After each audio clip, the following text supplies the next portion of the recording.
The BRICS summit is going on right now. This is the Belt and Road Initiative. This is the rise of the multipolar world. Everyone is there except for Joe Biden and American powers. Yesterday, the BRICS summit was going on. This is the Belt and Road Initiative. The BRICS nations at this point, the rise of the BRICS nations. It's a certainty. It's a certainty that the rise of the BRICS nations, it's here. And Joe Biden is out there saying, "Oh, we can fight two wars at the same time." This is America, for God's sakes. Are the wars in Israel and Ukraine more than the United States can take on at the same time? We're the United States of America, for God's sake. The most powerful nation in the history, not in the world, in the history of the world. The history of the world. We can take care of both of these and still maintain our overall international defense. We have the capacity to do this, and we have an obligation to. We are the essential nation, as to paraphrase the former Secretary of State. And if we don't, who does? That's exactly what the Roman Empire said right before the collapse. America is overextended, we're overstretched.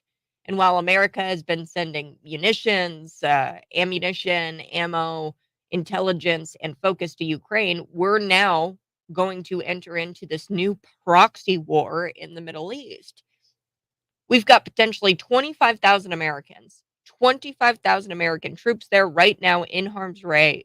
There's 2 aircraft carriers and 2 carrier battle groups, 2,000 troops on the ground. So that's 25,000 total. We've got a lot of American troops out there right now. Remember, those aircraft carriers, they are sitting ducks. As Putin pointed out, he knows that they're there. He said he knows that they're there. They're sitting ducks thanks to new technology. There's this new missile. It's called the DF-21D. And it's described as what they call a carrier killer. If you get one of these missiles right below the waterline, right by that aircraft carrier on an aircraft carrier, you get one right below the waterline, 5,000 sailors dead, gone, not to mention 2 nuclear generators. Come on. Are you ready for that? Are you ready for the consequences of an American aircraft carrier lying at the bottom of the Black Sea, of the Mediterranean, at the bottom of the Taiwan Strait? Are you ready for that? Because buckle up, folks. That's exactly the scenario that Joe Biden is marching us straight towards in the United States of America. This Anthony Blinken Newland policy, it's a disaster.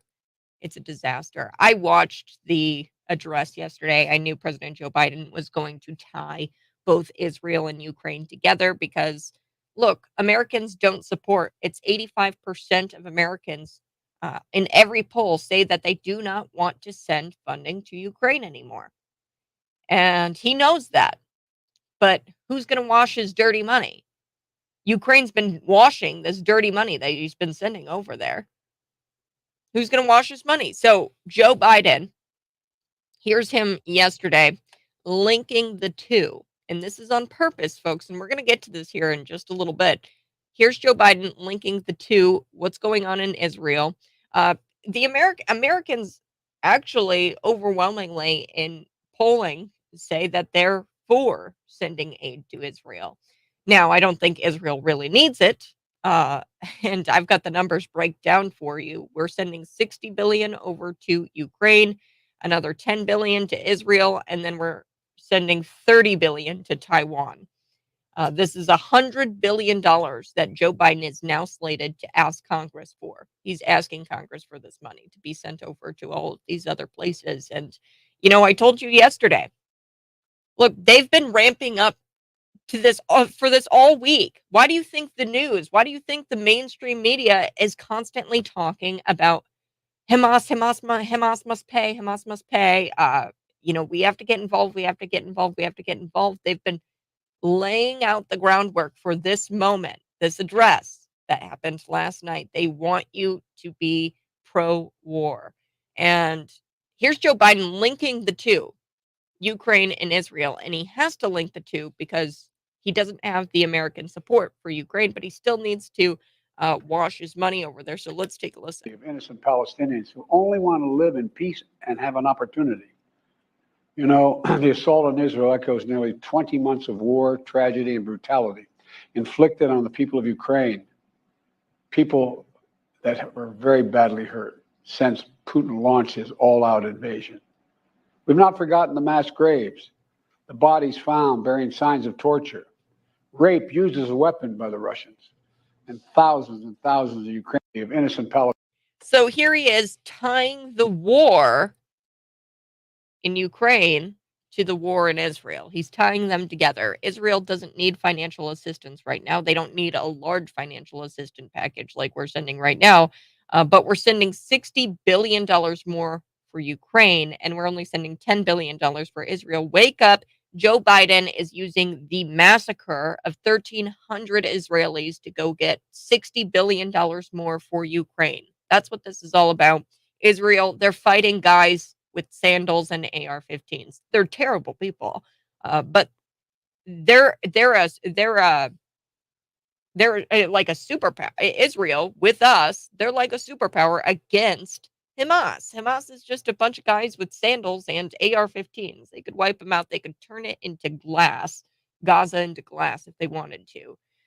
They don't because they're trying to work with the terrorists, and I don't understand why. Where they're consistently they've given up land in exchange for peace. They're never going to get peace with those people because, like I said, it's a totally different ideology over there in the East with the Hamas and the Palestinians. And folks, Palestinians and Hamas, it is the same thing. There is no country called Palestine. These are Palestinian territories, and they're radicals that have broken off from Iran, from other places in the Middle East. So, and we're supporting both sides of the war. So that should tell you that we really don't give a darn about the Israelis. We're supporting the Palestinians as well. That's not how you win a war. You're supposed to fund one side, Joe. The Americans support Israel in its fight against Hamas, but that doesn't mean they support a blank check for the corrupt Ukrainian government. I told you, the ambassador for Ukraine was appointed by Zelensky. She's a legit Satanist. Like, I'm not kidding when I say that. It's not just like, oh, Kat's calling her a Satanist again. No, she actually sent an email to Tony Podesta, the Podesta brothers who worked on the Hillary Clinton campaign. There was a WikiLeaks email.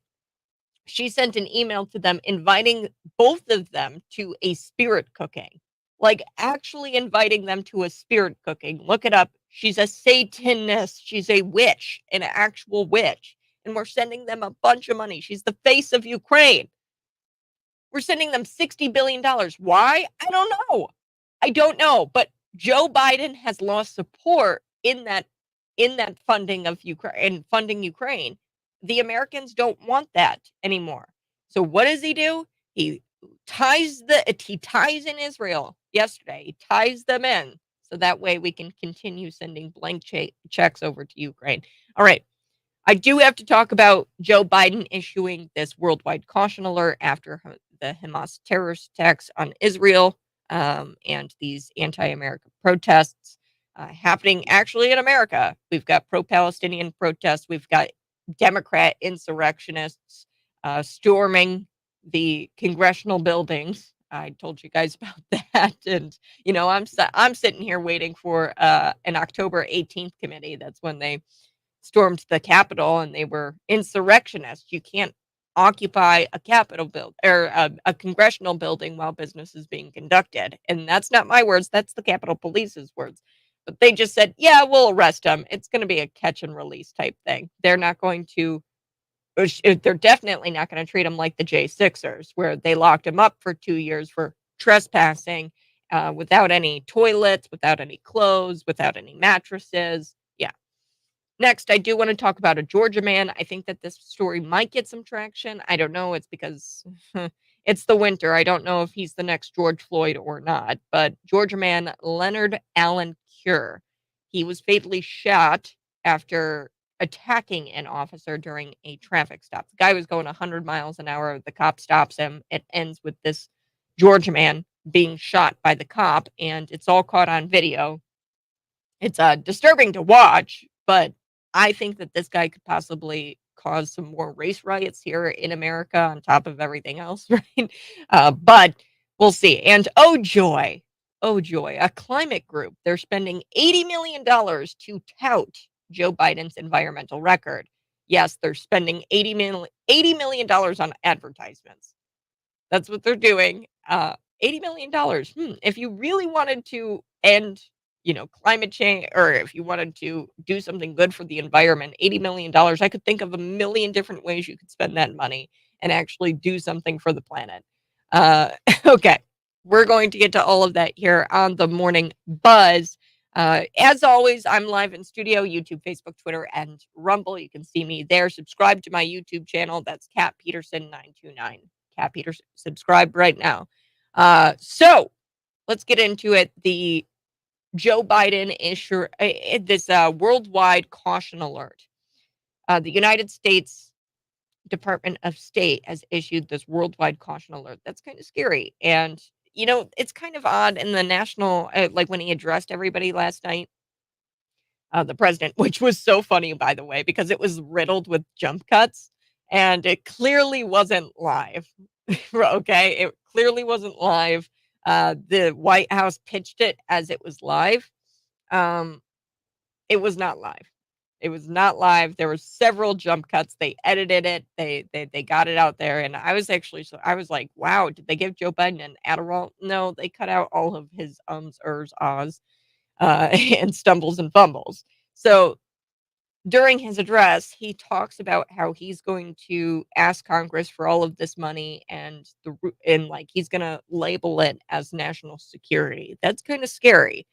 So that's kind of suggesting that America is in trouble here. That's why he's asking for all of this money, and he didn't even mention Taiwan in his address. So that's why I'm like, "Oh gosh, what's going on in Taiwan that they're not telling us?" Because I wake up this morning and I see the news that the ask is for 60 billion for Ukraine, 10 billion for Israel, and then we've got 30 billion for Taiwan, I believe it was.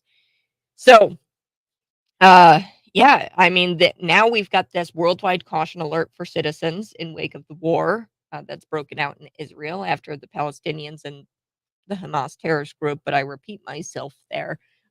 They Palestinians, Hamas, same thing. Now, there is a difference between non-Israelis. Okay, there's people who are not Israelis who live there who are innocent, and there are innocents that are dying every day because of this Hamas. Uh, I don't know. I personally believe that they targeted the hospital. There's been conflicting reports about that. But Hamas is killing their own people too. Okay, they're savages, and they launched an attack against Israel. Hamas did. So now, what the United States Department of State, they released this advisory, and I'm just going to read from the advisory because it's important and it's kind of freaky. I've never lived through anything like this before in my lifetime. I'm young, I'm 24 years old, right? So I've never seen anything like this, and it honestly scares me. So text in if you've seen anything like this in your lifetime. But this was an advisory that was released. It said, due to increased tensions in various locations around the world, the potential for terrorist attacks, demonstrations, or violent actions against U.S. citizens and interests, the Department of State advises U.S. citizens overseas to exercise increased caution. Then they go on. They say that the United States citizens are urged to stay alert in locations frequented by tourists. So we have to stay alert uh, if we find ourselves in places where tourists visit.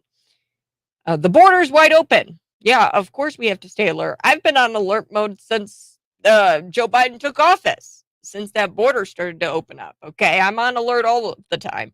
The State Department has also released information for U.S. citizens in the Middle East currently. So those hostages, I don't know how we're going to get those guys out, but the people who are over in the Middle East who weren't taken hostage, if there are still some there, um, they've been given information. Hey, there's going to be a very limited amount of commercial flights headed out of there, headed out of Israel. The government, U.S. government, is facilitating some private flights, charter flights, uh, into the region, and they said, "Hey, you better take advantage of these now while they're available." So Joe Biden's trip to the Middle East, I don't think it really worked all that well because here we have the State Department, Department of State, uh, issuing an advisory saying, "Hey, you know, be careful out there." I He's lucky. He's lucky I'm not a crew chief, a member of the crew on Air Force One. Joe Biden is, because I would have left him there on the plane. If he went to the Middle East, he came back, he gave the address yesterday. I would have instructed the crew to take off with that and leave him there in the Middle East. He won't be missed here. He keeps selling us out to the highest bidder. Okay, he's not America first, and I would have left him there. I would have said, "All right, Joe, have fun in the Middle East. We're not going to miss you in the United States." All right, I'm going to be back here in just a little bit. 53-year-old Georgia man shot by police during a traffic stop in Jacksonville, Florida. So he attacked a police officer, then he was shot. It was all caught on video. I think that this might be the next George Floyd. I don't know. It's winter. I don't know if the BLM activists and the Antifa activists here will riot in the same way, because it is winter time. 309-451-9299. You can always text me, see me live in studio. I'll be right back.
Hey, good morning. It's a Friday morning, 6:28 a.m. It's going to be a gorgeous day today. I think it's going to be partly sunny, highs in the 60s, and I think the weekend looks pretty nice too. So, highs in the 60s all weekend. A doctor. I like doing these fun news stories, just to break away from the crazy. Do a fun news story once in a while. So, a cat cure. Ooh, a doctor helped one of his longtime patients by writing her a prescription for a cat. Yes. So her name is Robin, and she lives in Virginia. She recently had an appointment with her doctor, Mr. Earl King, Dr. Earl King. And during that appointment, Robin said that she was depressed about her cat that passed away over the summer. It is tough to lose a baby. I love my cat. But when her checkup was over, Dr. King handed Robin a printed summary of the notes from the appointment. So he prescribed, being a doctor, of course, he prescribed a high dose flu shot and a coronavirus shot, of course. Yeah, I don't think that's going to cure her depression. I think that might kill her, the coronavirus shot. But anyway, uh, that's what the note says. It says, get a flu shot, get a coronavirus shot, along with the words, get a cat printed at the very top. So he wrote, get a cat at the very top. Dr. King said he wrote down this advice so there'd be no mistake about what he told Robin during the appointment. He explained that Robin was down in the dumps, crying about the loss of her cat, and I felt she needed a new cat, that was the best remedy for her. And Robin filled that prescription rather quickly. After leaving the doctor's office, she stopped at a farm produce stand on her way home. And at the produce stand, she noticed a kitten that was missing a paw, like a little paw.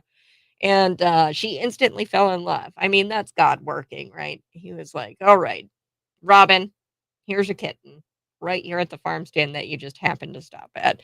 And the people running the produce stand agreed to let Robin take the kitten. And she was honored. And she also honored her doctor in a very special way.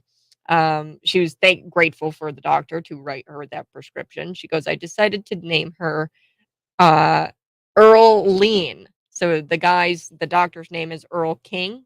So she named the kitten Earl Lean.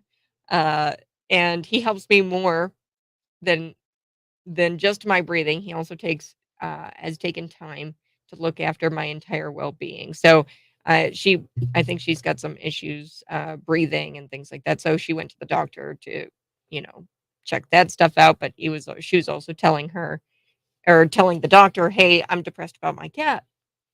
And he goes, "Well, here's your prescription. Get a cat.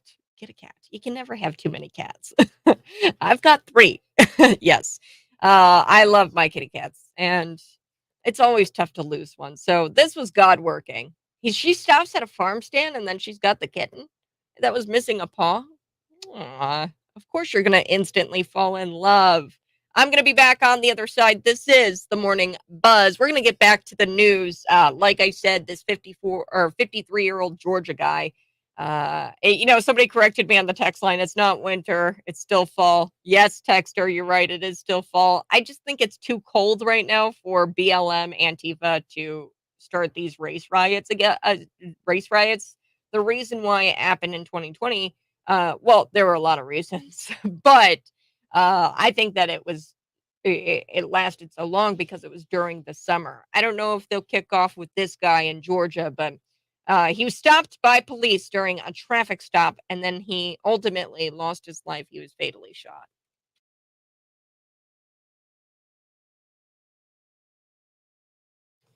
Good morning, folks. Thanks so much for tuning in. I so do appreciate it. We've got so much to get to today. On the other side, like I said, I'm going to be talking about the Georgia man, but I also want to talk a little bit about the $80 million that is being dedicated to commercials. Okay, that's essentially what they are. Climate Power. This is a climate activist group, and they are committing $80 million uh, to fund a promotion to fund commercials for Joe Biden's policies, climate policies. The ad campaign is meant to inform voters about Joe Biden's climate agenda. And this is from CNN. So, I mean, this is real. I can't believe that they're spending $80 million to fight climate change with ads. I mean, you would think $80 million with that kind of money, you could fight climate change, all that mumbo jumbo. I think there's so many other things. I mean, you could probably give every single person in your community with $80 million. Uh, you could probably get a solar panel for 6, 7 people. I don't know how much they are. I don't care, but um, but they thought it'd be better spent on TV ads to get Sleepy Joe elected. That's how you know that this is complete crap. They don't really care about the environment. They just care about the agenda. They care about it being a religion, and they care about making you feel bad because you drive a gas powered car. Okay, so with that $80 million, they could have easily paid for my Rivian or paid for my Tesla. Why didn't they do that? Why didn't they pay for maybe a low income person to have an electric vehicle? Right? They didn't do that. Then instead, they're spending it on advertisements to propaganda, to push the propaganda out there that Joe Biden is doing all of this great stuff for climate change, which, look, Joe Biden, like Hillary, I mean, I'm just going to say it. I think that we would have 119-degree days in Arizona still had Hillary Clinton gotten elected, had Donald Trump, it doesn't matter who gets elected. We're still going to, they can't change the weather. Okay. The planet changes climate. That's just the way it goes. And they're so hell bent on the earth just combusting one day, these climate activists, these climate cultists. And the reason why is because it's their religion. It's their religion. My religion tells me, yeah, the earth is not going to last. The earth is going to pass. There's only a couple of things that remain forever, and that's God's word, and um, that's God, right? God is will and always will be, has been, will be, and here's these people, and they're like, the earth, it's going to combust. We're gonna get to that here coming up in just a little bit. I just couldn't believe it. $80 million. You spent it on ads? Wow. Um, Plus Amazon. This is gonna be interesting. Amazon unveils new robots replacing humans. Wait, what? Yes, and this gave me chills watching it. I was freaked out.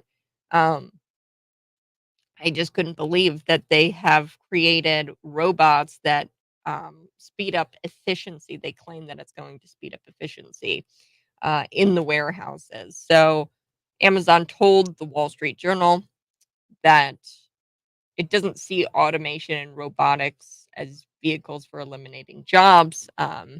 They said that they're not going to eliminate jobs with this, but also the company says that they're unveiling this robotic system because it's going to increase production and um, yeah, I mean, if it's going to increase production and you don't have to pay them, and they're going to, it's creepy. The video is really, really odd. Um, your $20 minimum wage, it just turned into $0 an hour. Amazon announced yesterday this new robotic and artificial intelligence technology that's supposed to help in warehouse operations. So we're going to get to that here as well. Go ahead, smash the like button if you're watching, and we'll be right back.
It's Friday and it's 6:38 a.m. Good morning. I'm Kat Peterson. This is the Morning Buzz. Thanks so much for tuning in. Grab a cup of coffee, pull up a chair because we've got so much to chat about. You can see me live in studio. That's YouTube, Facebook, Twitter, and Rumble. Smash the like button. Share this out with your normie friends. And we got to get the information out there, including about this story. I want to talk about it just in case this turns into a George Floyd-esque situation. I don't think it will. As I pointed out, it's getting cold. BLM riots, will they happen in winter? I don't know.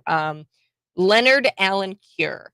He's a 53-year-old Georgia man. He was shot dead by police during a traffic stop. It's brutal. I hate watching it. The video, I'm not going to play it here for you. If you want to go look it up on Twitter. Just look up his name, Leonard Cure, and you're going to be able to see what goes down. I'll describe it here. After refusing to follow orders, he attacked a sheriff's deputy who proceeded to fatally shoot Cure. Okay, so there was an attack. The reason why this guy was pulled over was because he was going 100 miles per hour in his truck. That's rough. Okay, you're going 100 miles per hour. Now, these people go fast, but the cop was trying to, say, hey, you got to get out of the car. This is just procedure, right? If you're going 100 miles an hour, that's, I believe, a felony of some kind.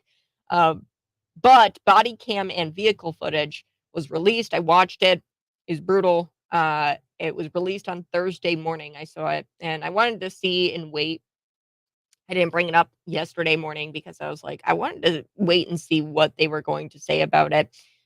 But you can see in the video, he was asked by the officer to exit the car, exit the truck, which he initially wasn't going to do. He said, I'm not doing that crap, and he's like cussing profanities and he's like yelling, and he initially didn't want to get out of the car. But then he opens up the door, gets out of the car.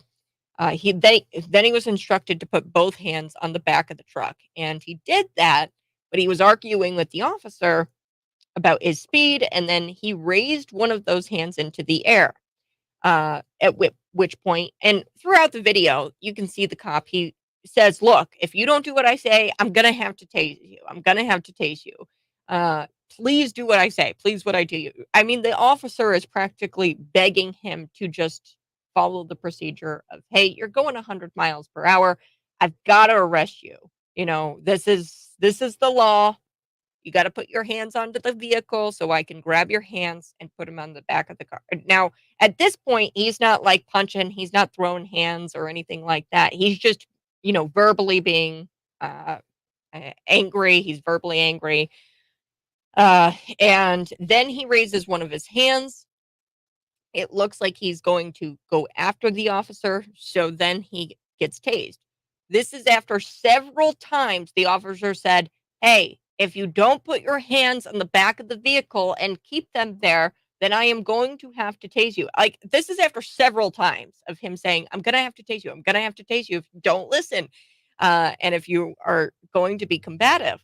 So after being shocked, Cure was lunging at the sheriff's deputy, grabs his face, pushes him over to the back of the truck, pushes him over the back of the truck. Like, his back is kind of bent in the video over the back of the truck. And Cure had one of the law enforcement officer's hands behind his back. So he managed to push his face, grab his hand, put it behind his back.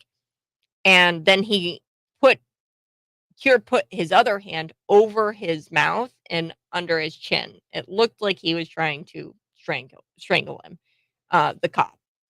So the sheriff's deputy eventually managed to wrestle him down to the ground. And then after, this struggle, he grabs a gun, he fires a single bullet, and he strikes him below the armpit.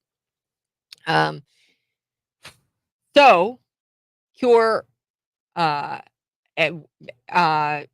you can see in the video, it's tragic, and I can't believe that there's officers that want to do this kind of thing. I would never want to be a police officer. This is just terrible. The video afterwards, after he shoots him, he goes, shots fired, shots fired, shots fired, suspect down, and he's calling for backup. And you can see in footage him weeping, the officer weeping because the first responders were unable to bring Cure back. They were unable to revive him. And you can see him just weeping in the video. He knew he screwed up, and now this officer's life might just be over. I haven't heard anything about I'm sure it's going to be all under review. But I know what you're thinking. You're like, does he have a background? Does Cure have the? And of course, I don't think I need to say it. Cure's black, and this is a white officer. Okay, so you understand that this could potentially stir up people and cause some sort of George Floyd-esque riots again. I don't think so because it's pretty late in the season. If this happened in July, oh, you betcha. This is happening in October, and it is Georgia. I don't know. We'll have to see. So he was convicted. This guy, the record, he has got a record. It was 2003. He was sentenced to life actually in prison and then he was exonerated in 2020. So he was convicted of armed robbery. Now, he was exonerated in 2020 after it went before some sort of review board, and 5 lawyers deemed that he was not responsible. Um, so since then, actually, he's been touring around giving inspirational speeches to students. This guy has been. I don't know. He just screwed up. The guy screwed up. It's tragic when somebody loses their life. This guy screwed up so bad. He got combative with the officer. The officer was doing his job, and he was going at 100 miles per hour. You got to stop somebody when they're going 100 miles an hour. And now I don't think after stuff like this comes out, I don't think officers really want to pull people over anymore. If you're an officer and you see this video, you knew what happened to the sheriff's deputy in Georgia. You're an officer, you're an Illinois State Police officer. Somebody's going 100 miles an hour, and you know that like this is in the back of your head. You saw maybe the clip, you heard about it on the radio, and whew, I don't know if I was an Illinois State Police officer, I don't know if I'd even bother. I'd be like, guy's going 100 miles an hour, and then what?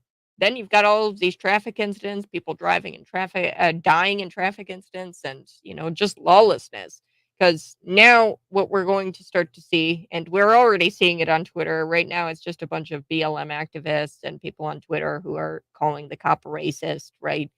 Uh, but we'll have to see if this turns out to be another George Floyd situation. I've got to take a quick break, but like I said, I do want to talk about this climate power. Climate power. It's a climate activist group, and they spent $80 million. This is insanity. $80 million on commercial advertisements for Joe Biden's campaign. They want to promote Joe Biden's climate policies. So this is meant to, quote, inform voters about Joe Biden's climate agenda and how awesome it is. $80 million. I mean, I could think of a billion different ways to spend that money that might actually be good for the climate. Maybe pay for, not that electric vehicles are good for the climate. We know that the mining it takes for those lithium batteries I mean, it has a bigger carbon footprint than that of a gas-powered vehicle over the course of, 40 years. You can drive a gas-powered vehicle for 40 years, and in no way would that carbon footprint even compare to what it takes to get an electric vehicle made, just made.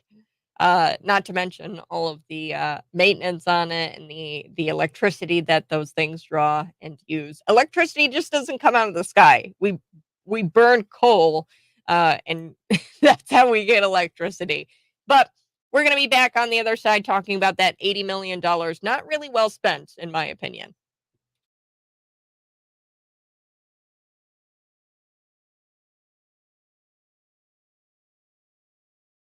Good morning. Hey, thanks so much for tuning in. If you guys are watching, go ahead and smash the like button. Yes, Joe Biden, the administration, is now issuing what is called a worldwide caution alert. That's kind of scary. It's kind of freaky. I've never experienced anything like that in my lifetime. I'm obviously pretty young. But yesterday, I watched the address given by President Joe Biden. The White House said that it was a live address. It wasn't live. There were plenty of jump cuts, and the beauty of it was right when they started the live. It was a fake live. Right when they started it, Joe Biden's like, "Oh, we're live." And that was what really cracked me up, but also the jump cut. There was a really bad jump cut in the middle of it, and I was like, "That's hilarious." That was so cringy. Joe Biden is cringy. But he's marching us into yet another a proxy war in the Middle East. We're already fighting Ukraine, fighting a proxy war with Russia in Ukraine. Um, and look, I think that he's tying the two together because the American people are not are not happy with the spending of Ukraine. We don't want it. 85% of voters say no to the spending in Ukraine. So what does he got to do now? We've got to get a war cooking in the Middle East, and we're going because people actually want to support Israel, right? Because that's what the Bible says. We're a Judeo-Christian country, and a lot of Christians, a lot of Jewish people here in America, they want to support their Israel. I mean, in the Bible, in Genesis, it says, "Those who bless Israel will be blessed; those who curse Israel will be cursed." So there's a reason why there's this want to fund Israel over Ukraine. Okay, Ukraine is a terrible country. It's a satanic country. I told you about the ambassador that they recently appointed. She's actually a worshiping Satanist. Like, I'm not kidding about that. If you're watching, smash the like button. Smash it right now. Smash it. She's a worshiping Satanist, and we don't want the money going to Ukraine. So what is Joe? But that's where he washes his money. There's money laundering going on over there. And what does Joe Biden have to do now?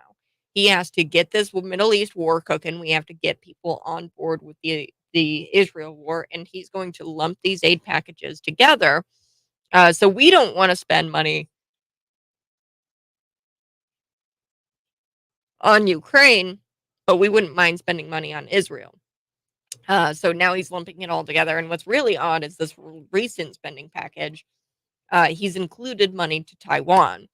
So that should tell you all you really need to know is that World War III is here. I mean, if China, Taiwan, if this happens, then we've got three major wars going on over uh, to the east.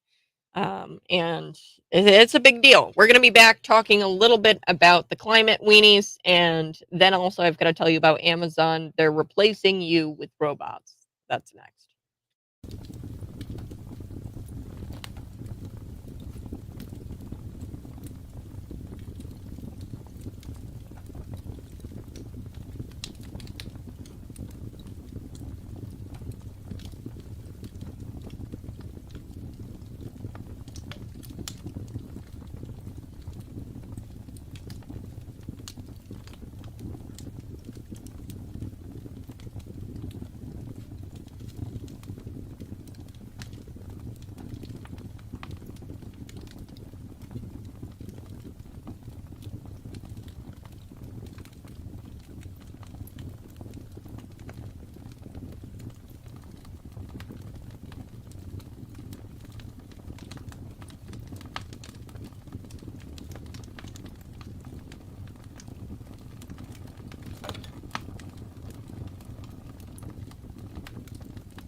Oh boy, that jump cut was embarrassing. That was so cringy. Yes, the White House, they said that President Joe Biden was going to give his remarks live. We know now that that was not true.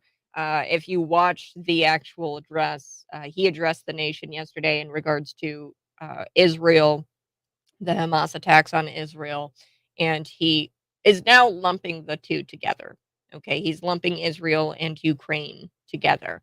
And he's doing that on purpose. And here's why.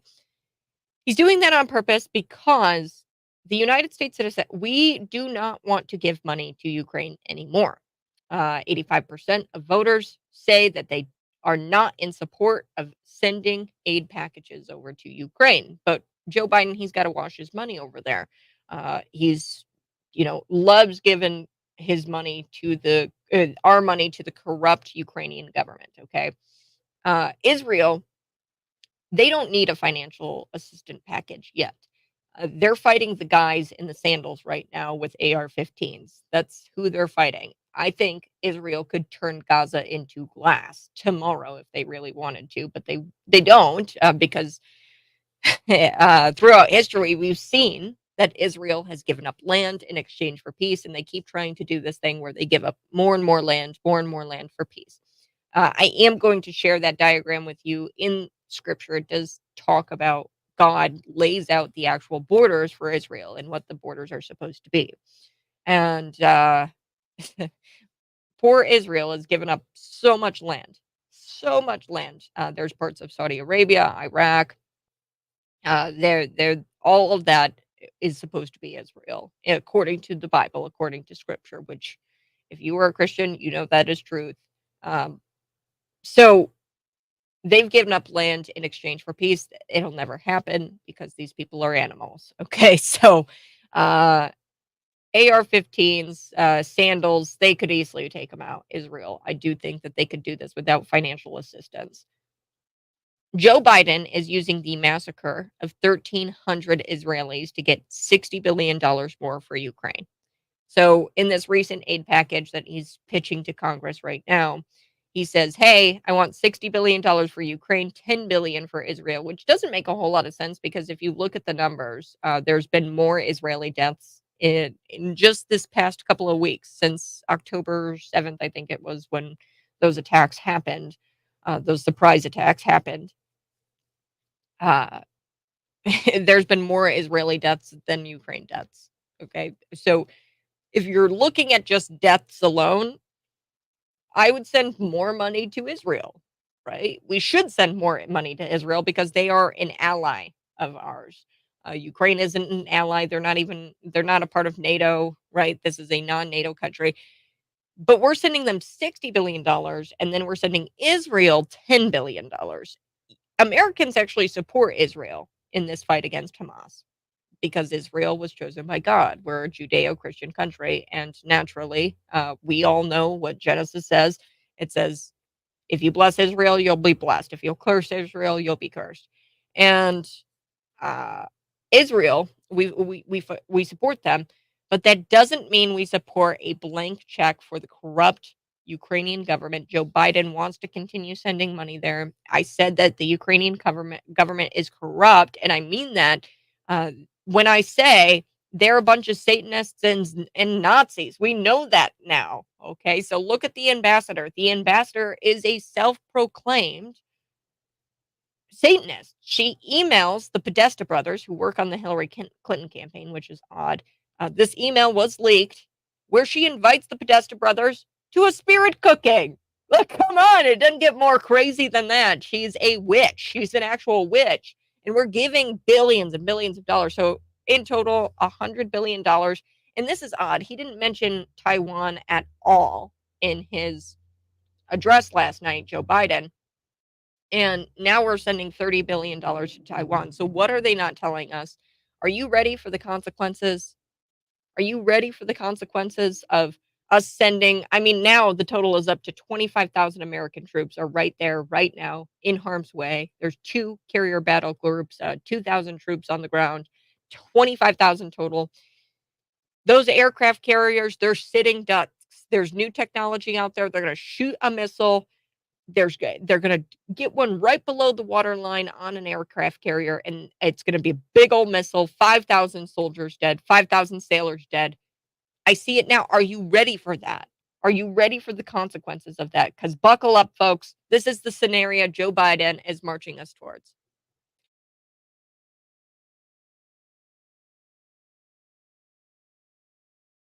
Good morning, folks. Thanks so much for tuning in. Like I said, we're going to get to the climate, guys. I just didn't have a whole lot of time. I wanted to tell you a little bit about Joe Biden. And I mean, we've got so much going on. Jim Jordan, there was news. And, I'm not shocked by that. There's like false reporting about Jim Jordan uh, wanting to really concede the election over for House speakership to Patrick McHenry. He did not say that. He said that he wasn't going to support Patrick McHenry and that he was still running in that race. So what you've got here is mainstream media and reports and people causing a stir, causing rumors to try to sway the election to go a certain way. We've got, I don't know how many holdouts we're at now. I think we started out with 20. But shame on those Republicans. We should defund them in their races, and we should not reelect them. These holdouts for Jim Jordan, it's wrong. It's sick that they're doing this. So we're going to talk about the race as well, the speaker race. I haven't talked about that a whole lot this week. If you're watching, go ahead and smash the like button. Also, Amazon, you won't believe it. I believe it. Amazon, they actually have this guy, or they have this robot, which is kind of creepy. And I've got the video here, and you guys are going to be like, what? Uh, yes. So, Amazon, they have recently announced that they are moving towards a robot and artificial intelligence technology to improve their warehouse operations. So your $20 minimum wage job just became a $0 an hour job. So the company claims that the robots are going to help with speed, but I don't know about that. When you watch this video, it's very creepy. It gives me the chills. You see these robots moving ridiculously slow, and they're like picking up boxes, putting it on the line, picking up boxes, and it like mirrors. It looks like a human, kind of. And or kind of. When I say kind of, it like has legs and arms and like a body. So we're gonna watch that video together, and I don't know. I guess if you add up the fact that they can work around the clock and they don't need breaks, maybe it will actually be faster than humans, and it definitely is going to cost less. Less. So if you really think about it, it's a very smart business move. They don't need to pay people. They don't. These people can work around, or these robots can work around the clock. Just wait until they become self-aware, though. Then we're all screwed. According to the New York Post, the tech upgrade rolled out across the company's 300 robotics operation sites worldwide starting next year. So this is going to be rolled out next year based on how it performs through the holiday season. Ooh, so they're actually starting this? Wow. On the holidays, man, I'm not gonna get any of my Christmas packages from Amazon if I order them from Amazon. But they're starting it. The company recently unveiled, it's called Sequoia. Sequoia. It's a robotic system, and it identifies and stores inventory up to 75% faster at its fulfillment centers. So um, it's all about storing inventory. And Amazon said in a statement that the technology also reduces the time it takes to process an order by 25%. I don't work at Amazon. I know plenty of people who do work at Amazon for like 25 bucks an hour. Pretty decent job. But Amazon has not said if this is going to lead to layoffs at the warehouse. But I think we all know the answer to that question. Will Amazon lay people off? If this is a success, we can see layoffs coming in the future. I mean, think about it. The economy sucks, and Amazon is thinking, hey, how can we cut costs? Well, we're going to cut our workforce and we're going to replace them with these robots. Amazon told the Wall Street Journal that it doesn't see automation and robotics as vehicles for eliminating jobs. That's what they told the Wall Street Journal, but come on. The CEO of ARK Invest, this is a company, her name is Kathy Wood. She said in February that she predicts that over the next several years, Amazon's use of robotic workers is about to explode over the next several years. So it's here, robots replacing humans. Amazon is adding about 1,000 robots a day. That's what she told CNBC, the CEO of ARK Invest. Um, if you compare that number of robots Amazon has to the number of employees, that's about a third. So there's a third of the robots than workforce. So you've got your workforce, and it's a third of its workforce is how many robots they've got. So if they were going to do layoffs, they'd probably lay off about a third, and they'd replace all of those workers with robots. Um, and believe and we believe that by the year 2030, Amazon can have more robots than employees. Yeah. So why does everything have to happen in 2030? But it gets even creepier. Uh, so they talk about the actual robot and what it can do. And I'm going to get into that here coming up in just a little bit, but we've got to come back. If you're watching, smash the like button, subscribe to my YouTube channel. It really helps me out.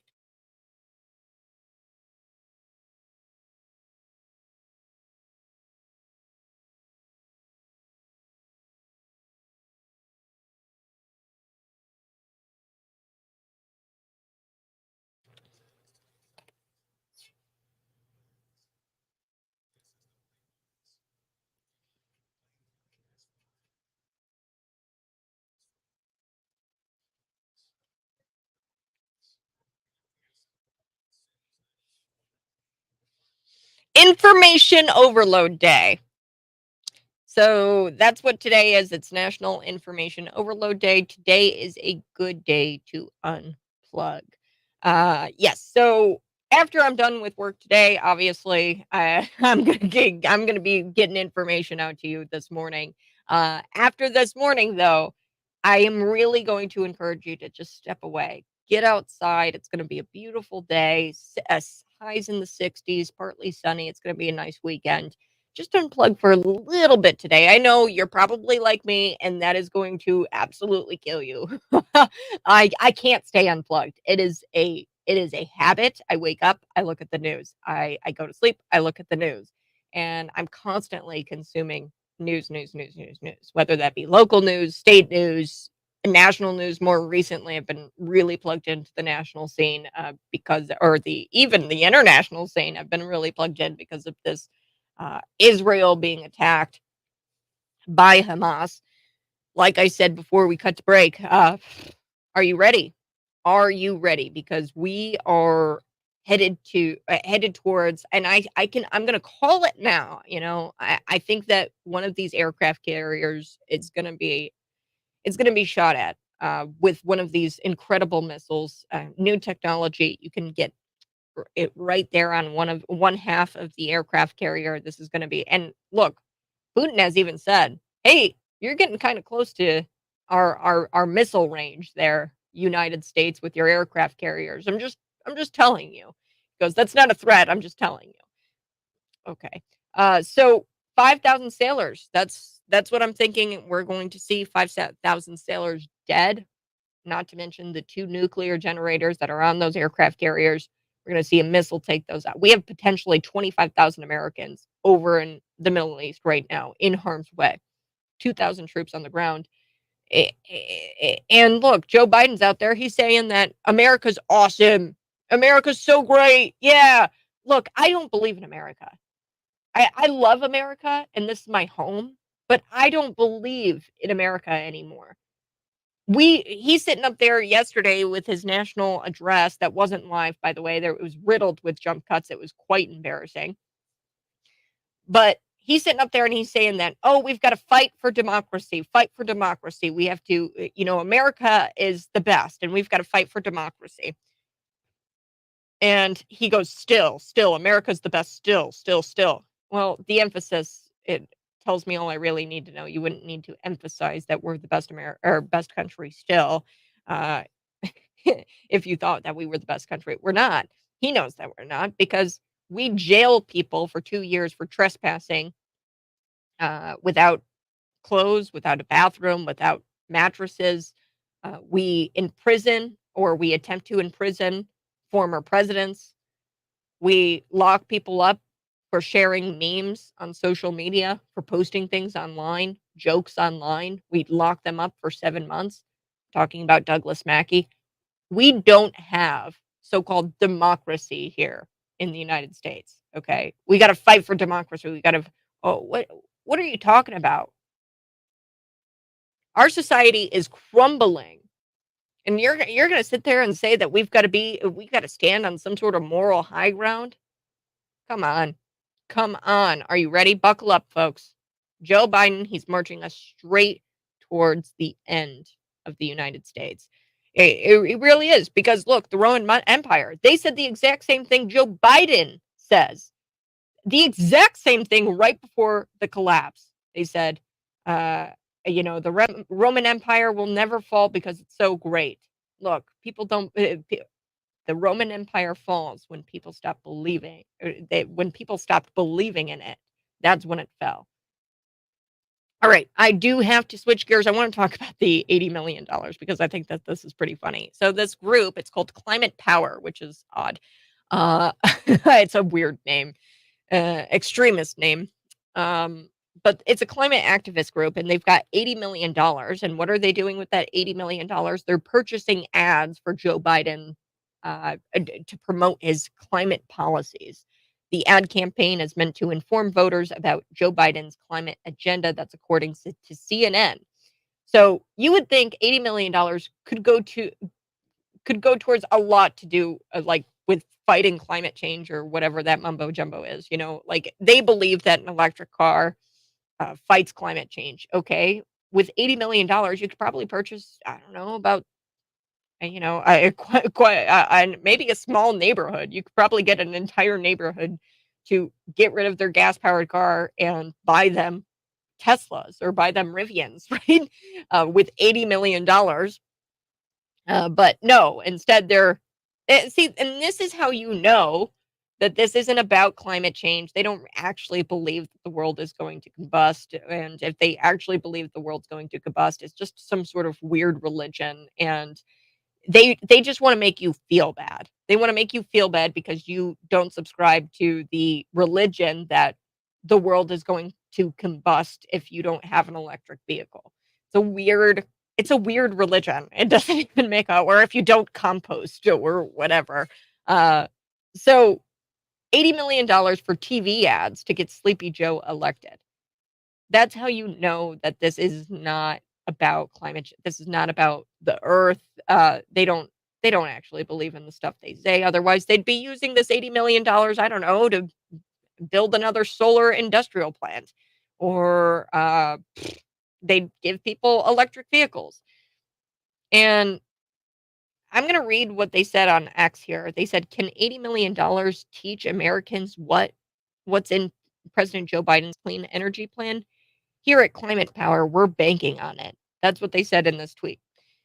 Yeah, I'm sure this is going to be great for the environment. The ads are going to, of course, target young voters, Spanish-speaking voters, and they're going to be launched digitally and on TV ahead of the 2024 election. How do I know that? Well, according to the website Climate Power, uh, they said voters, especially key groups like Latinos and younger voters, let's prey upon the people who are young and who haven't lived a long enough life, who haven't had a chance to experience life. Let's prey on those people, and let's prey on the people who don't speak English. Right? So that's their intention with these ads, and they're going to try to get these people to vote for Joe Biden and get Sleepy Joe Biden back in. Why not pay for all of those people to get solar panels? Whatever it is they want people to have: solar panels, electric cars, even though solar panels cause, fires, i.e., look no further than the Olympia High School, Middle School, where the roof was on fire. Right. I mean, those fires, that's carbon emissions, right? You're putting smoke into the air. Who knows what a lithium battery on fire does to the planet? Not to mention, electric vehicles have a much larger footprint, a carbon footprint, to make that electric vehicle than a gas-powered car. You can run a gas-powered car for 40 years, and it wouldn't even compare to what it takes, the amount of carbon emissions it takes to make an electric vehicle. But a statement on Climate Power's website says this movement in history requires bold thinking and bold action to defeat the climate crisis, to deliver environmental justice, to create millions of good paying union jobs and a clean energy economy, to build America back better. What? The group also plans to hold in-person events in key battleground states, including Arizona and Michigan. Yes, in Michigan, the state with at least 159,000 jobs supported by natural gas and oil, the same industry that contributed $14.6 billion to the state's economy in 2015. So they're targeting Michigan, which is odd because come on, Michigan. They've got all kinds of jobs supported by natural gas and oil. Those people do not want to hear about your clean jobs or clean energy economy. They've got good jobs. So President Joe Biden, they go on in their statement, they say people overwhelmingly support President Biden in what he's done to combat climate change, but only if they hear about it. Our campaign plans to bridge the information gap, bridge the information gap around clean energy plan by meeting Americans where they're at and telling them the story about the climate progress. That's what they said in the statement here. Well, I'm looking at the Washington Post. I'm looking at the University of Maryland poll, and this is all from July. The pollsters say 57% of Americans actually disapprove how Joe Biden has handled the issue of climate change. Despite all of these endorsements from all of these green weenie clubs, he's the first president to be endorsed by 4 climate groups. These big climate groups like the Sierra Club, the NRDC Action Fund, so the Next Gen PAC. So he's the only candidate or only president to have been jointly endorsed by all of these groups. But yet Joe Biden still doesn't have the people. The people, 57% of them disapprove of his handling of climate issues. So what are you talking about? Joe Biden's climate change policies don't work. Energy prices are soaring. Inflation rises through the roof.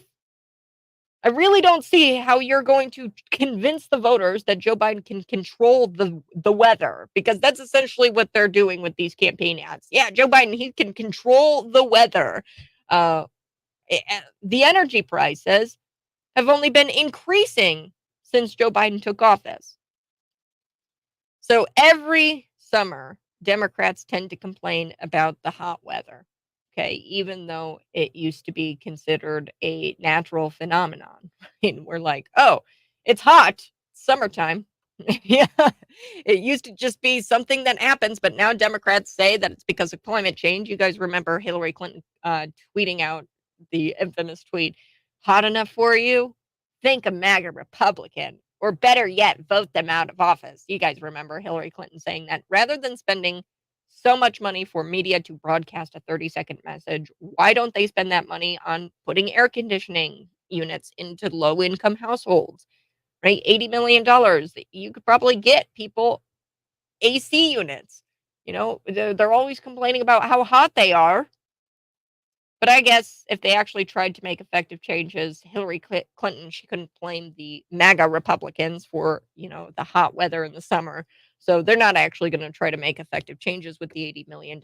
I have a feeling, and this is only a feeling, folks, that if Hillary was elected in 2016, Phoenix would still have over 19 days of 110-degree weather. Okay, I just have a feeling that even if Hillary Clinton was to be elected in 2016, Arizona would still be hot as hell.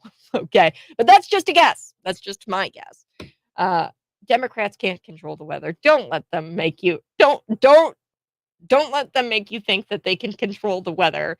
$80 million, well spent. Well spent. All right, we're going to be back. Amazon unveiling this new plan to replace humans with robots. Wait, what? Yes, your $20 minimum wage job at Amazon just turned into $0 an hour. I'm sure that they're going to do some layoffs here. Although they said that they didn't come out and say that they wouldn't do layoffs, but I've got the story. I've got the story next, and then we've also got to talk about Joe Biden wandering into the press, wandering at like this press briefing right off Air Force One. It was really weird, discombobulated Joe Biden. He didn't know where he was, and he was taking questions, and you can see his staff in the background on video. They're like terrified. They look at the press, and the press is asking what they're terrified of what Joe Biden is going to say. I'll be back on the other side. This is the Buzz.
Good morning. Hey, this is the Morning Buzz. Thanks so much for tuning in. I so do appreciate it. Tim, we need information ads about climate change because Cities 92.9 is out there saying climate change isn't real.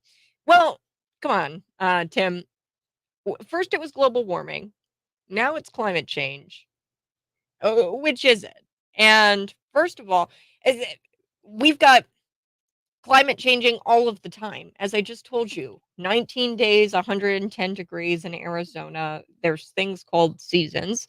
And I'm sorry, Tim, I would be willing to bet that you're an atheist. I'd love to sit down and talk with you because I would bet that you're an atheist because here's the thing. God says the truth, the word of God says that the earth will pass and the earth is supposed to pass. That is the way prophecy is supposed to be fulfilled. So I'm not worried about that. You're worried about that because you haven't read the Bible and you don't find out, you haven't found out what happens when the earth actually passes. And I suggest you read Revelations.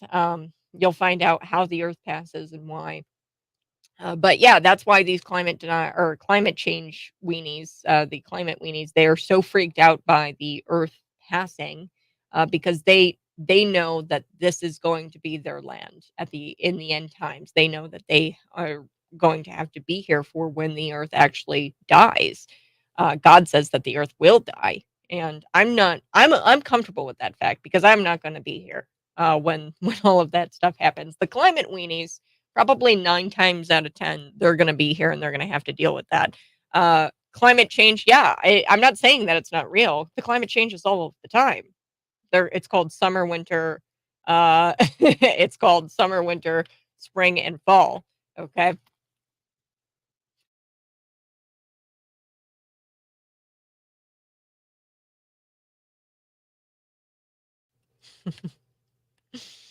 I love it. Tim, on the comments section here on YouTube. Cat Peterson 929. You can find me on YouTube, Facebook, Twitter, and Rumble. Tim, he goes, "We need informative ads." Okay, do we need 80 million informative ads? $80 million worth of informative ads? Come on now, Tim. I don't think we need 80 million. And I love it. They're like, we need it because there's people who say climate change isn't real, including Cities 92.9. You're out there saying climate change isn't real. I love how he argues that point. He argues the fact that I'm saying that climate change isn't real. Through that entire bit, I don't think that I ever said climate change isn't real. In fact, I said that the climate changes all of the time. Arizona, 19 days where they had 110-degree weather. That's pretty normal. Their climate changes, yeah. It's called seasons. And, people get uncomfortable when I talk about this, but I'm going to talk about it because it's just the truth. And this is what I believe the truth is. The earth will pass. The Bible's very clear about it. It says that the earth will pass. It doesn't last forever. Read the apocalyptic prophecy. The earth is going to pass.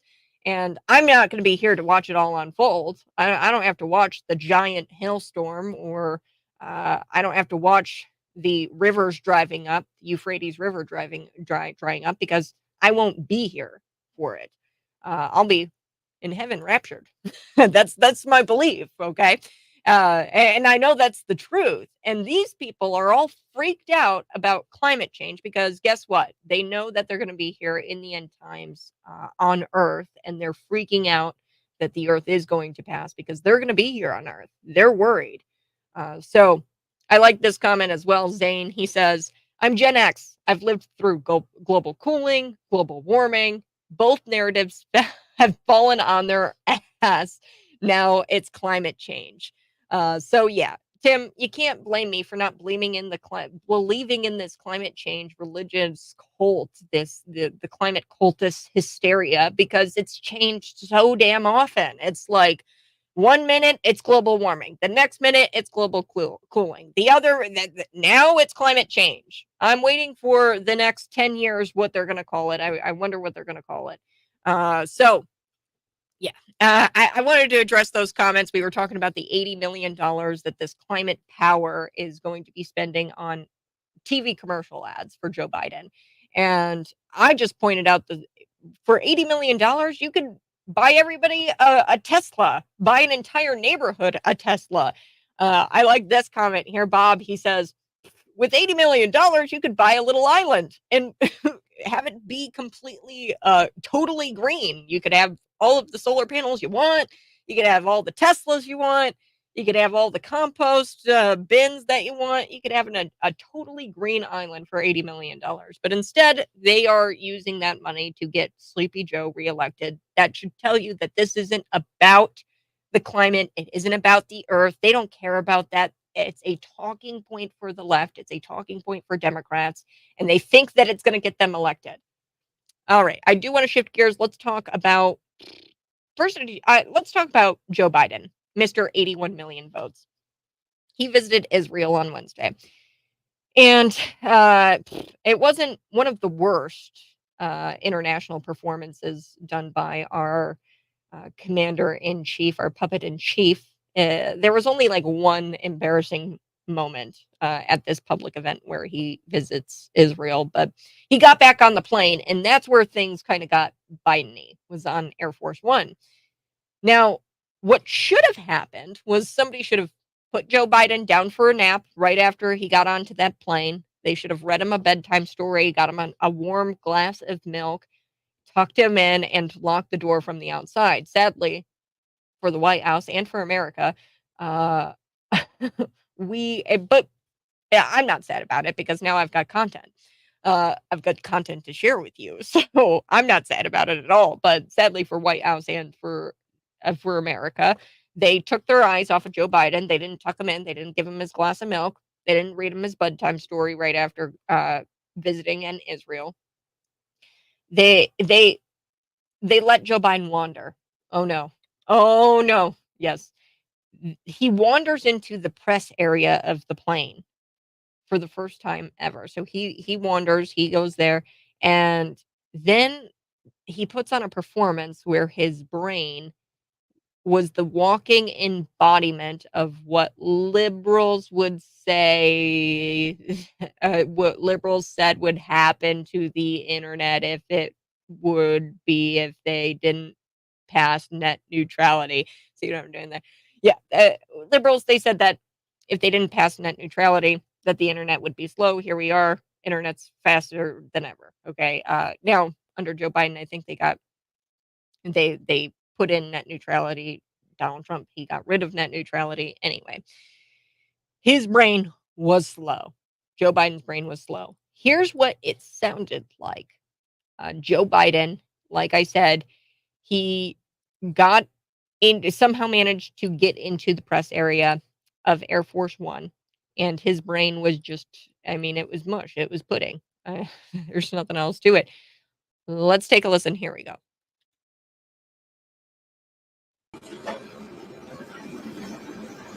Virtually every mass shooting, every circumstance where a large number of people have been victimized and lost, I've spoken with them. I learned a long time ago, what you've all learned in your life.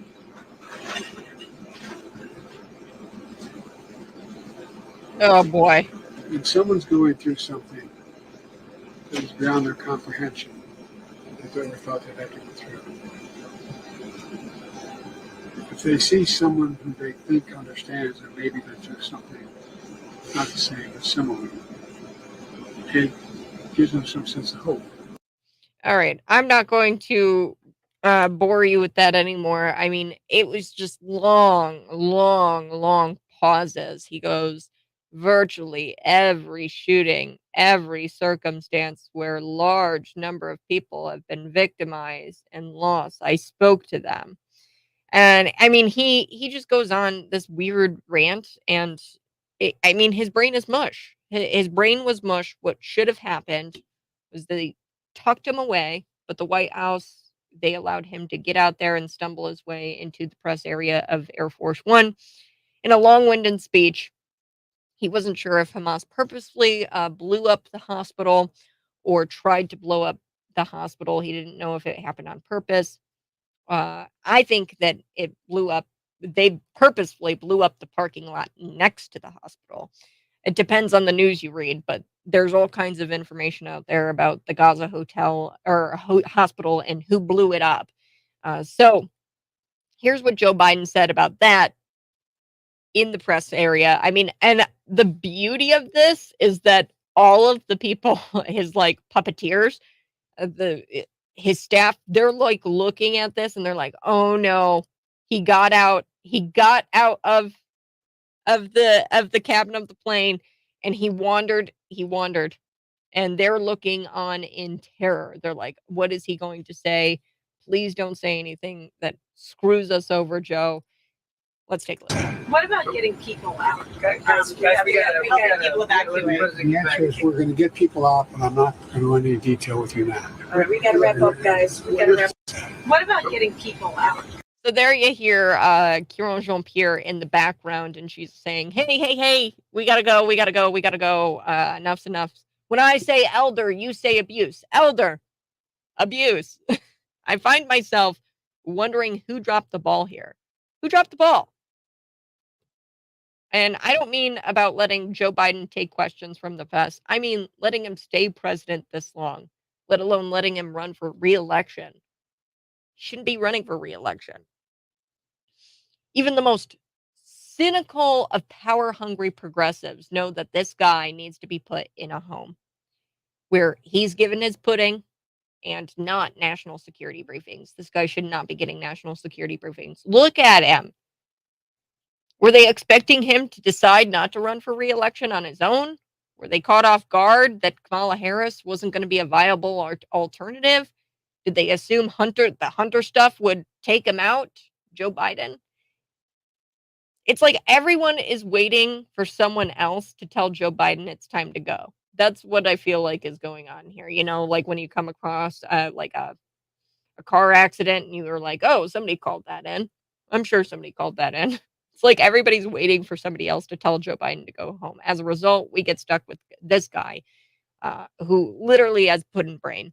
All right, I got to take a quick break, but when we come back, I'm excited to tell you a little bit about, not excited, disappointed actually, to tell you about Amazon and how they're replacing human beings with robots. Yes, you heard that correctly. Your $20 minimum wage job is now going to be zilch, because now Amazon has announced this new robotic artificial intelligence technology, and they want to improve their warehouse operations. They think that having these robots is going to speed up delivery times and reduce injuries. So this is going to give you chills watching this video of this robot doing the job of a human being. That's next.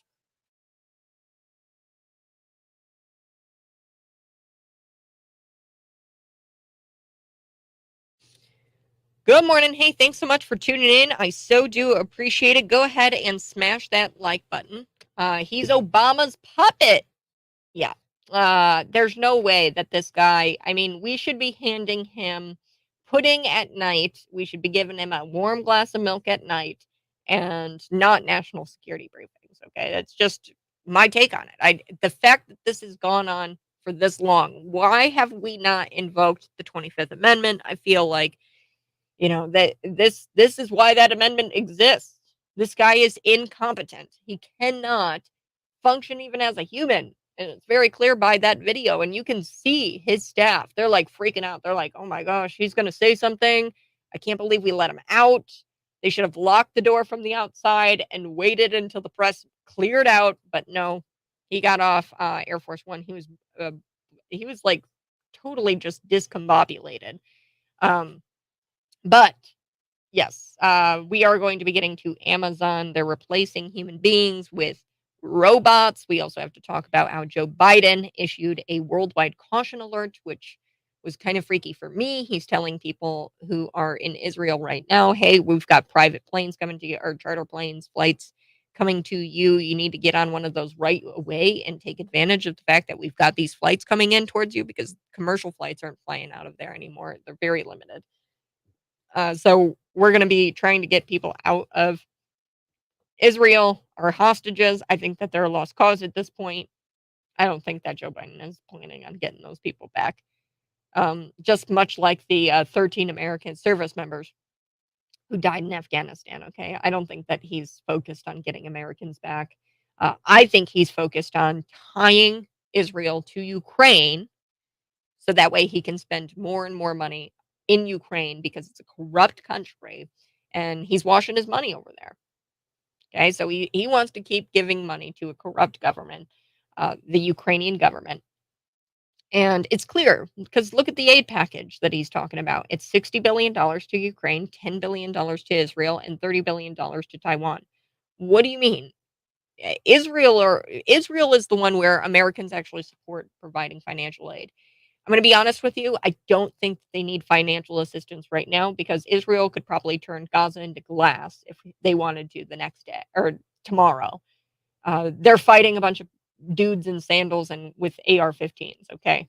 And here's the thing is Joe Biden is funding both sides. So it's clear that he's not wanting to win a war with Hamas. He's funding both sides. And this isn't the first time that this has happened in history. We've worked with terrorists before. I'm not going to get into it. Bill Clinton's campaign. One of these days, I'm going to do a special on it. Everything that's gone on in the Middle East. It's incredible. 9/11. It would have never happened had not the CIA and the United States government been involved and been paying terrorist organizations and paying people like Bin Laden. Okay, we were paying these guys, and yeah, so we're paying both sides. We're paying the Palestinians and we're paying Israelis. You tell me, is that how you win a war by paying for both sides to fight this war? Of course not. It's the military industrial complex. Everybody is making money making money when it comes to this war. But Ukraine is the country that he wants to send money to because it's getting close to election season. He needs the most money for his campaign. The Democrats need a lot of money for their campaigns. That we know what's going on. What was his name? Oh gosh, now I'm blanking on it. Afro kid. Oh gosh, I keep Sam Bankman-Fried. Sam Bankman-Fried. Uh, he he he laundered money. He put it right back into the Democrat coffers. Okay, so that's what they're doing. They're lining the pockets of Democrats who are running this election cycle in 2024. We're getting close to the election cycle. So the Biden administration, they're trying to push through $60 billion to Ukraine. And they're tying in Israel because they know America's heart is with Israel. The reason for that, and you're probably wondering why does America care so much about, and why should we care about Israel? Well, in Genesis, and we are a Judeo-Christian country. If you don't like that, I'm sorry. That's just the facts. The Bible says that those who bless Israel will be blessed; those who curse Israel will be cursed. Okay, and because of that alone, Americans tend to sympathize with our Judeo brethren. Okay, our Jewish brethren. Okay, and ever since the Holocaust, right? I mean, the Jewish people have been really attacked for quite some times. In 70 A.D., the Roman Empire wiped out the Jewish people. They scattered across the world, and then prophecy tells us in Ezekiel that, hey, I'm going to gather you together, and we're going to give you your own country. And prophecy came to pass. That happened. Israel became a country 2,000 odd years later after Roman Empire crushed them, and they gathered in Israel. And Israel should really be, in a much bigger country than it is right now. But there's been all kinds of land offers in exchange for peace. We know that peace will never come. We're going to be back on the other side. This is the Buzz.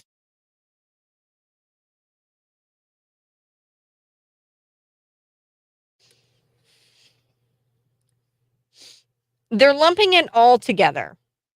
They're lumping the money all together. We're sending $60 billion to Ukraine. That's what Joe Biden is asking Congress for. And Congress, you should call your representatives and tell them to say no to this aid package.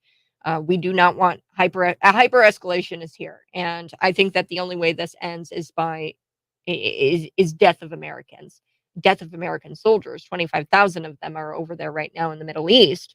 5,000 soldiers, it'd be easy for them to just be blown away by one of these missiles. New technology makes it to where, you could shoot one of these aircraft carriers down in an instant and kill about 5,000 of them.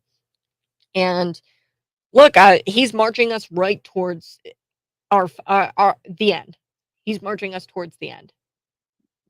This is exactly what the Roman Empire said right before they collapsed. Joe Biden said this in an interview on 60 Minutes, and I've got to play it for you. This is exactly what the Roman Empire said. They said, Rome is too great to fall. Rome is too great to fall. It's America. We're so awesome. Let's take a listen here to Joe Biden when he's asked by 60 Minutes, hey, how are we going to be able to do two wars The at once? wars in Israel and Ukraine, more than the United States can take on at the same We're time. the United States of America, for God's sake. The most powerful nation in the history, not in the world, in the history of the world. The history of the world. We can take care of both of these and still maintain our overall international defense. There you have it. That's exactly what the Roman Empire said before they fell, before it collapsed. I mean, come on, are you paying attention yet? We are overextended, overstretched, and we've been sending ammo, intelligence, and our focus has been on Ukraine. Now we're doing this new proxy war in the Middle East. And look, folks, he's tying Ukraine and Israel together because the Americans do not want the war in they do not want to continue sending money to people in Ukraine. It's just the facts, okay? Uh, Israel right now, I don't believe they need a financial assistance package. My heart as a Christian Zionist goes out to the Israel people, and I would love to if the economy was actually doing great and if we hadn't spent billions and billions of dollars. What was it? The last total, I think it was like $135 billion was the last thing that I saw that we've sent to Ukraine cumulatively. I've gotten behind this microphone. I've told you how much that really is. To put it into perspective, we could give $2 million to each homeless vet here in America with that kind of money. We could have made millionaires in Maui, the Maui wildfires. We could have given families $50 million per family to assist them in their rebuild per family. Okay, $50 million just to conception. Because I don't think when we say billions, we just kind of throw that out there like it's nothing, and that's a lot of money. That's so much money. And Israel, I don't think they need the financial assistance right now because they're fighting guys in sandals with AR-15s. I think Israel could actually turn Gaza into glass. Over the years, we've helped Israel so much. And I think at this point, they don't really need the financial assistance. And I think that Joe Biden is using the massacre of 1,300 Israelis. Mind you, that's way more than what the Ukrainians have seen, Ukrainian casualties when it comes to this war. They're on pace to really surpass the death toll in the Ukraine-Russia conflict. But he's using those 1,300 Israelis' deaths to get $60 billion more dollars for Ukraine. Okay, Americans, they don't support Ukraine funding. They do support Israel in their fight against Hamas. And the reason for that is because, like I said, if you bless Israel, you'll be blessed. If you curse Israel, you'll be cursed. Americans support Israel. But that doesn't mean we support a blank check going to Ukraine, because that's exactly going to the corrupt Ukrainian government. If you don't believe me, that Ukraine is corrupt, just look at the ambassador. Dig into her past a little bit. She is an actual witch. And I don't say that I don't say that as hyperbole. I don't say it as exaggeration. She is an actual Satan worshiping witch. And there's email evidence of this. There's emails that have been leaked where she invites people to go do spirit cookings, and not just any people. People have worked on the Hillary Clinton campaign. It's odd. It's weird. All right. I do want to talk about Amazon. I said I've been talking about been saying I'm going to get to this Amazon story, and I haven't yet because it's so important. I know you might actually work for Amazon. You might get the $20 an hour. Now it's going to be $0 an hour because who knows? Your job, you might be laid off because now they've got artificial intelligence and robots. They say that this is going to improve warehouse operations. I've got the video here. The company claims that the robots are going to help with speeds. I don't know about that. When you watch this video, it's creepy and it really just gives me the chills. Scary. But these robots, they are like moving ridiculously slow. They pick up boxes, they move the boxes to the conveyor belt. And I don't know. But when you factor in the fact that the robots don't need brakes and they can work around the clock, maybe that does make them faster than humans. So we're going to talk about it here on the other side. This is the morning buzz, 7:49. It's going to be a gorgeous day. Highs in the 60s, partly sunny, and the weekend looks nice. Weekend looks nice too. On the other side, International Chef's Day. Compliments to the chef. What's the last thing you cooked? Throw it into the text line 309-451-9299. I'll read it on air. Visit me on YouTube, Facebook, Twitter, and Rumble. Subscribe to my YouTube channel. That's Kat Peterson 929.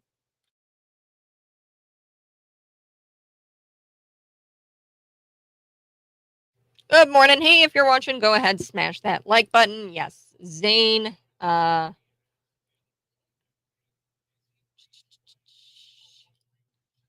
It was Satan who made Israel a nation again via the Rothschilds, all to God's plan. I like these. These are good. All right, we're going to be back in just a moment. I'm going to take a quick break.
I love this.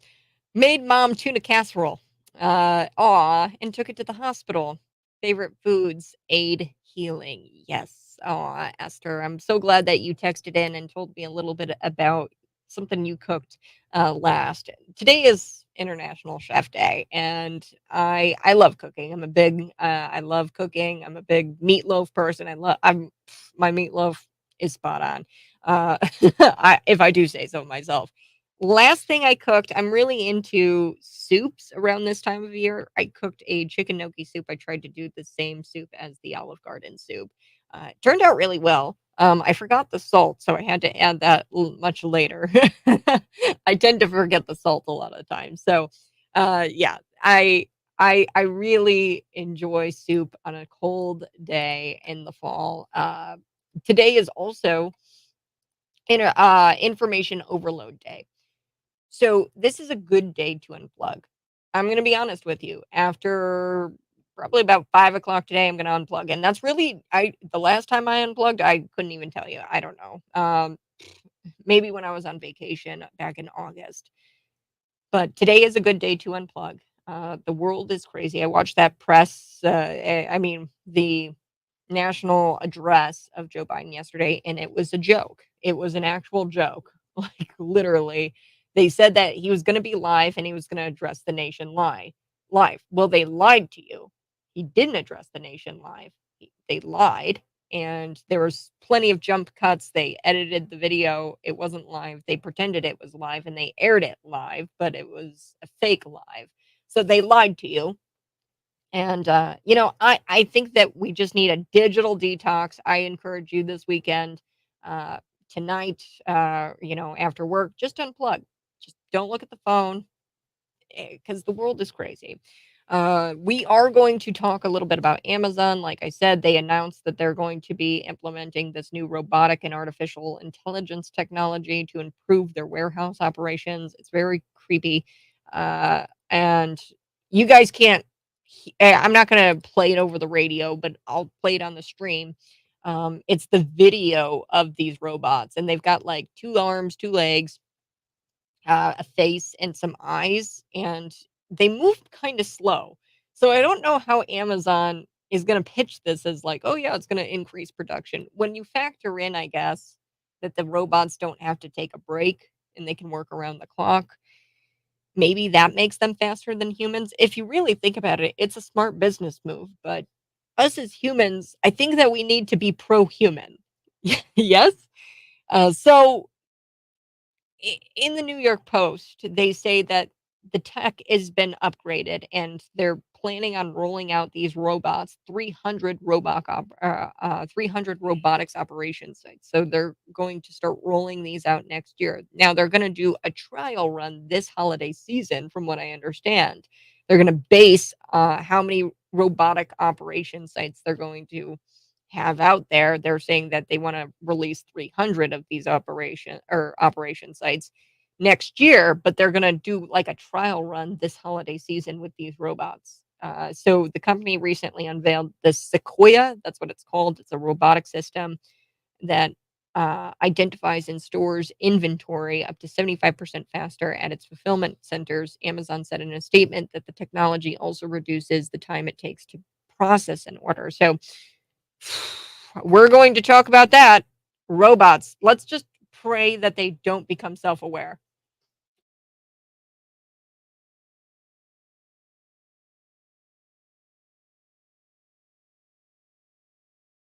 Good morning, folks. Hey, this is the Morning Buzz. If you're watching, go ahead, smash that like button. Check this out. This is kind of really, really creepy. I'm just gonna share with you.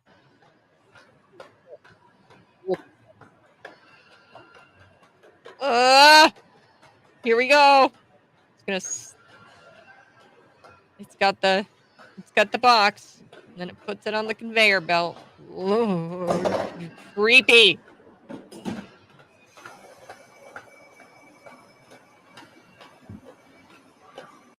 Ugh, it's so weird. It's so odd. I just hope that they don't become self-aware. When they become self-aware, that's when we're really screwed. Um, Now you're probably wondering, is there going to be layoffs? Well, they haven't come out and said that, but I think we all know the answer. Okay, so Amazon actually told the Wall Street Journal that it doesn't see automation and robotics as a vehicle for eliminating jobs. So doesn't see and saying we're not going to lay humans off. It's a little different. So this ARK Invest CEO, her name is Kathy Wood. In February, she said that she predicted over the next several years, Amazon's use of robotic workers was going to explode. Now, she says that out of all of the workforce, so Amazon's workforce, which is huge, they have about a third of robots. Uh, it, like they have out of all of their workforce, a third of that workforce could be replaced by robots because they have a third of their employees already made these robots. And she says in 2030, we believe by the year 2030, Amazon can have more robots than employees. Big yikes. Why does everything happen in 2030? you know? But it gets even creepier. So Digit, that's the robot I showed you just a couple of minutes ago. That's its name. It can move, grasp, and handle items in spaces and corners of the warehouse in novel ways. Its size and shape are well suited for buildings that are designed for humans, and we believe that there is a big opportunity to scale a mobile manipulator situation such as a Digit, uh, which can work collaboratively with employees. So it's an artificial intelligence, so they can actually even communicate with employees, these robots. uh, the creep technology that we've seen in millions of sci-fi movies, right, will help with the process. Uh, referred. I mean, this is weird. This is I mean, every sci-fi movie I've ever seen, this doesn't turn out well. Usually, the robots become self-aware and then they take over the humans. Okay, so we're living in a horror film. We're actually living in a sci-fi movie right now. Um, Amazon claims that it doesn't have plans right now to lay off any humans to replace the robots, but in an interesting trend that's taking place simultaneously, the Democrats demand higher wages. Artificial intelligence and robots are entering the workforce at a speedy rate. So that is why the Democrats are demanding higher wages, is because, you know, um, they know that the robots are going to be taking over our jobs. Wendy's also recently announced that they plan to test um, plans to test its delivering mobile orders with an underground autonomous robot system. I don't know what that means, but yeah, this is crazy. All of it is insanity. We're gonna be back in just a little bit. Go ahead, smash the like button, and we'll be talking about Amazon.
that this is actually going to increase their speeds when it comes to warehouse operations.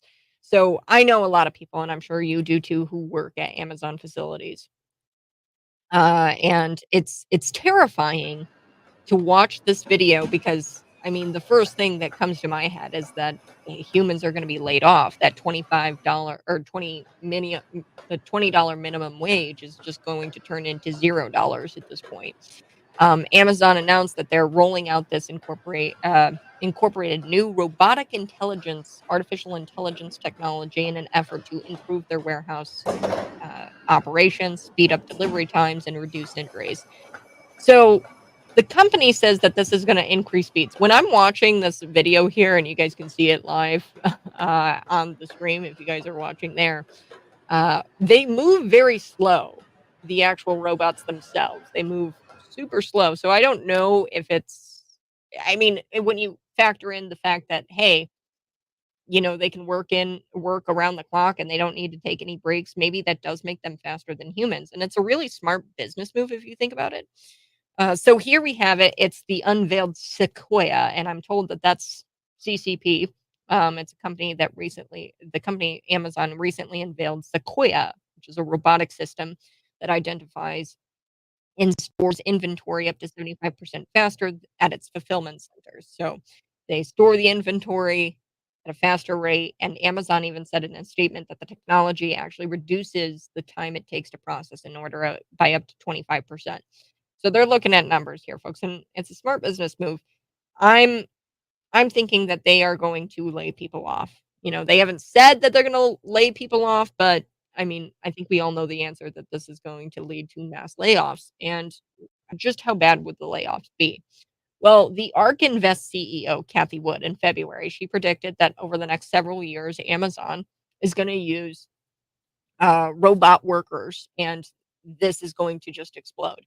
So she told CNBC, Kathy Wood, this woman, that right now they've got about so Amazon, their workforce, they've got about a third of its workforce are robots. They haven't replaced that yet. Obviously, we have the workforce, but they have about a third. So she's thinking that by 2030, Amazon can have more robots than employees. In the next couple of years, here's my prediction. I think a third of the Amazon employees, those guys who work in the warehouse, the blue collar type jobs, the $20 an hour, um, yeah, those guys are going to lose their jobs. About a third of them. And why does everything happen by 2030? Like, what is it about 2030? It gets even creepier. So this robot can move and grasp things with its hands, with its robot hands, and it can move in all kinds of ways, corners, spaces, and they can even interact with employees. So you might be working alongside a robot coming next year. So this creepy technology, I've seen this in like a million sci-fi movies, and the sci-fi movies never end well because the robots become self-aware and then they take over the human race. Um, so yeah, that's Amazon claims that you shouldn't worry about humans being laid off and that they're not going to be replaced by robots. But I question that because here we have Democrats constantly pushing for things like higher minimum wage, higher minimum wage, higher minimum wage. Why would they be doing that? I think it's because the rise of artificial intelligence and robots are going to be taking out the workforce, and the people who are left are trying to pitch it as, "Hey, we're going to take away a bunch of jobs, but you know, we're going to give you a bunch more money if you do work for a company and if you manage to not be replaced by a robot." So, as I said, Walmart, 65% of its stores are going to be serviced by automation. My brother, bless his heart, he never goes through self-checkout. He says, "Absolutely not. I will not go through a self-checkout, because I don't believe in that." So yeah. Uh, anyway, but why pay an entitled liberal brat anyway, who doesn't wanna work? Right? I mean, think about it. Amazon, they're gonna make a bazillion dollars, if they can just eliminate their entire workforce. Now, being humans, these people who work in at Amazon, they should be pro-human and not replace its workforce with robots, but they're gonna save a bunch of money. when you can pay a robot $0 an hour, right? The moral story: be careful what you wish for, because now you are being replaced by a creepy robot. Um, and the progressives and the union leaders who demand your wage to be increased, uh, well, nothing will happen to them. Okay, nothing's going to happen to the union leaders, the progressives. They'll still get paid, but you're going to be out of a job. I just hope at the very least we'll have some cashiers left because I don't like self-checkout. I don't like self-checkout. I really prefer somebody actually check me out, but here off of Veterans, the Walmart, there's nobody like ever. So I'm forced to use the self-checkout. I do have to shift gears. Let's talk about it. Uh One story I wanted to get to today was this Biden administration issuing the worldwide caution alert and what exactly that means. I was kind of worried about it because I've never heard of anything quite like this, a worldwide caution alert. And text me, I wasn't around for 9/11. Did something like this ever happen? Where he issued, like the president of the United States issued a worldwide caution alert. So the State Department or the Department of State has issued a worldwide caution alert for its citizens in wake of the war that's broken out in Israel over the Palestinian Hamas. I repeat myself because they're the same. They think you're too stupid to know that these people are the same. They're going to sit there, they're going to say that, oh, yeah, Palestine's a country. It's not a country, it's Palestinian territories. They don't exist. Okay, like the country itself does not exist. Now there is such a thing as non-Israelis that live there. Arabs, Muslims, people who live in Iraq, Saudis, um, that exist. Those people exist, and those are non-citizens. And I believe that there are or citizens that don't live in Israel. I believe that there are innocent people. Okay, I'm not saying that none of them are innocent over there, except the Jewish people. I'm not saying that. However, the Palestinians and Hamas, it's the same. It's the same darn thing. They launched this attack. We know October 7th. So here is what the advisory states. This is really creepy. They say, due to increased tensions in various locations around the world, the potential for terrorist attacks, demonstrations, and violent actions against United States citizens and interests, uh, it's becoming increasingly more likely.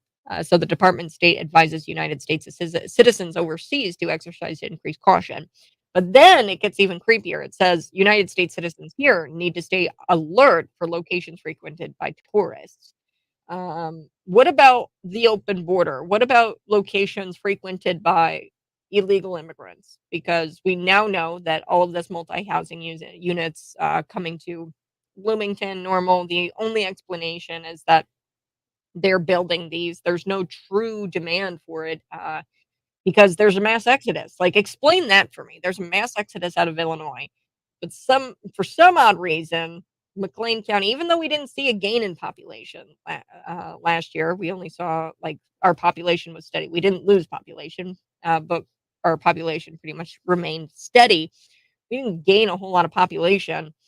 Why are we building all of these multi-unit family housing or multi-family housing? Well, why are we doing that? Duplexes, apartment buildings. Why are we doing that? It's probably to house the illegals. So I mean, at what point do we stay alert in locations frequented by tourists? What do you mean about what about the locations frequented by illegal immigrants? I mean, we've got colleges around the state that are housing them. We've got police stations that are housing them. We've got gymnasiums, schools that are housing them. I mean, come on. The State Department has also released information to U.S. citizens who are in the Middle East who want to leave. These are not the hostages. The hostages, I think they're a last cause. I really hope we get them out of there. But we know Joe Biden's track record is terrible. And look at the 13 service members who didn't come home and their caskets came back and they had the American flag draped over. Like, they want you to feel okay about that. That this has been ramping up. They've been trying to say, well, we're America. We're going to fight for democracy. We're the best.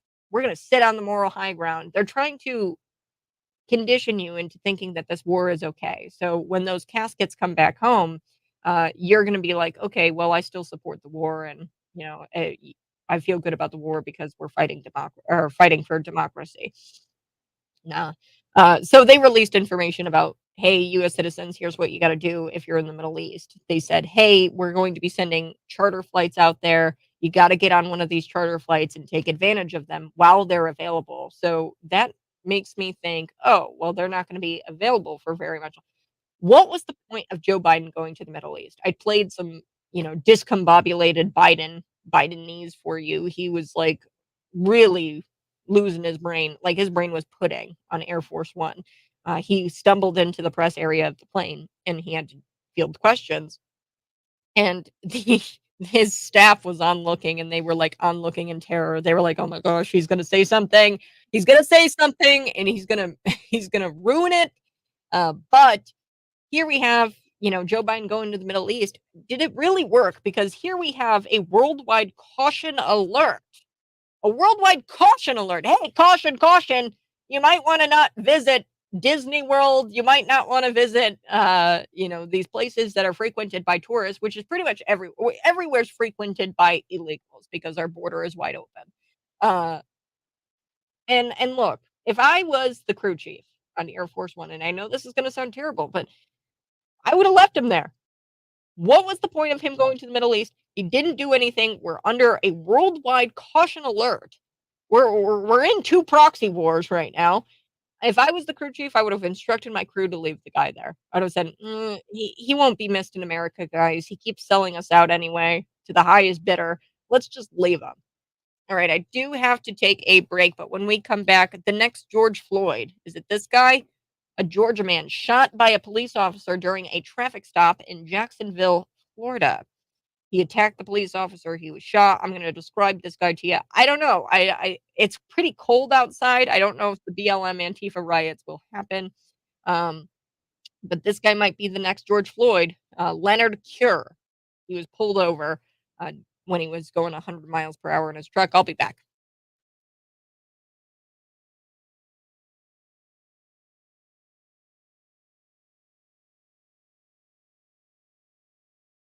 Good morning, folks. Hey, thanks so much for tuning in. If you're watching, go ahead and smash the like button. Smash the like button. I so do appreciate it. Um, and Pritzker bans self-defense weapons. Exactly, exactly. So we're actually going to get to self-defense story here on the other side. George Cure, or what is his name? It's not George. I think that he's going to be the next George Floyd. Um, he's a Georgia man. His name is Leonard Cure. Leonard Cure. Now he went after a police officer. It looked like he was going to strangle the guy. He was covering his nose, his mouth, and he looked like he was going to strangle the guy after he was pulled over for going 100 miles in his truck. And the cop defends himself after several times saying, hey, I'm going to tase you. I'm going to tase you. I'm going to tase you if you don't comply and put your hands on the truck. I'm arresting you. I need you to put your hands on the truck so I can put them behind your back. He refused, right? And then he went after the cop, and the cop was forced to tase him. While he was tasing him, he comes after the cop and attempts to strangle him. And then he gets the gun out, shoots him once, and he dies. The paramedics could not revive the guy, and actually, it's tragic because you can see in the video, the police cam footage, the cop is actually bawling, crying his eyes out because the guy couldn't. The first responders couldn't revive the guy. So I would hate to be a cop, but you bring up a great point: self-defense weapons. Shoot to kill. That's all I've got to say. Shoot to kill. Don't even attempt with this. Um, bring the guy down, disable him. No, don't even shoot to kill. Shoot to kill. Um, that's what I've always been told in self-defense. Shoot to kill. And there's so many different things here. I've talked with Chad Burke about self-defense. You got to get self-defense insurance. You've got to read up on the law when it comes to self-defense. Take a concealed carry class. You've got to be alert. You've got to stay alert. I've been on caution alert since the late 80s. If you pay attention to things, you would be too. Yeah. I'm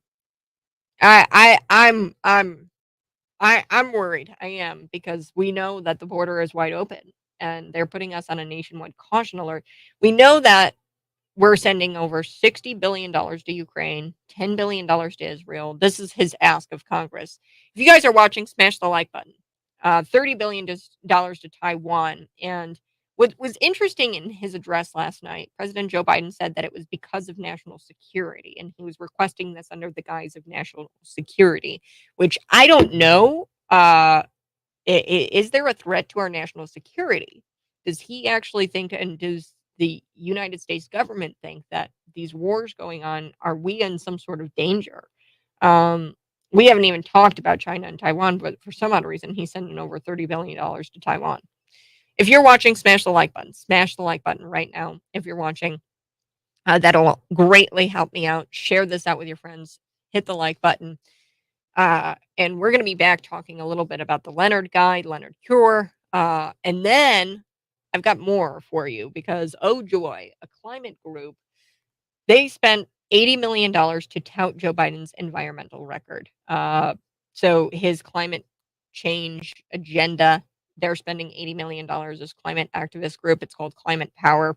And I'm thinking to myself, you could spend so much more, or you could spend that money in so many different ways. We could provide assistance to those in Maui. We could put air conditioning units in low income households because they're always bitching and moaning about how hot it is during the summer. Like, no, duh, it's hot. It's summertime. Hillary Clinton, she's like, hot enough for you? Blame a MAGA Republican. Better yet, vote them out, right? You guys remember her tweet. And it's like this, like $80 million for commercials for TV ads? Come on, give me a break. It's absolutely ridiculous. So we're going to talk about that a little bit too. Look, folks, we've got 25,000 American troops. 25,000 American troops. Hit the like button. Hit the like button. Can I just push the like button gently? No, we got to smash the like button, folks, because this is content that you're not going to get anywhere else. Nowhere else are people going to tell you that we have 25,000 American troops over there right now in the Middle East. They're just sitting ducks on these aircraft carriers. These aircraft carriers, we could see one of these missiles. They call them oh gosh, I wrote it down. It's a DF-21. It's a high tech. It's a DF-21D. That's the missile, and it's a brand new missile. We've had people come out and describe this as a carrier killer, an aircraft carrier killer. And all they have to do is just launch one of those missiles right below the waterline, and then they blow up half of the ship. And they'll do that as and we've already got Putin out there. Putin, he says, you're in our missile range. He goes, it's not a threat. I'm just letting you guys know you're in our missile range. What? So now we've got 5,000 sailors that could potentially be sitting ducks here and die. And then we've got 5,000 caskets going home. Not to mention the 2 nuclear generators that we'll lose too if one of those aircraft carriers blow up. But are you ready for that? Are you ready for the consequences of an American aircraft carrier lying at the bottom of the Mediterranean Sea, lying at the bottom of the Black Sea? Because that's where we're headed, lying at the bottom of the Taiwan Strait. Why didn't even bring up Taiwan? This week I told you, I was like, we haven't even got to Taiwan yet. We are, buckle up. We are headed for a collapse. And I've got something here on the other side that's going to shock you. Hit the like button, share this out with your friends. I so do appreciate it. We're back.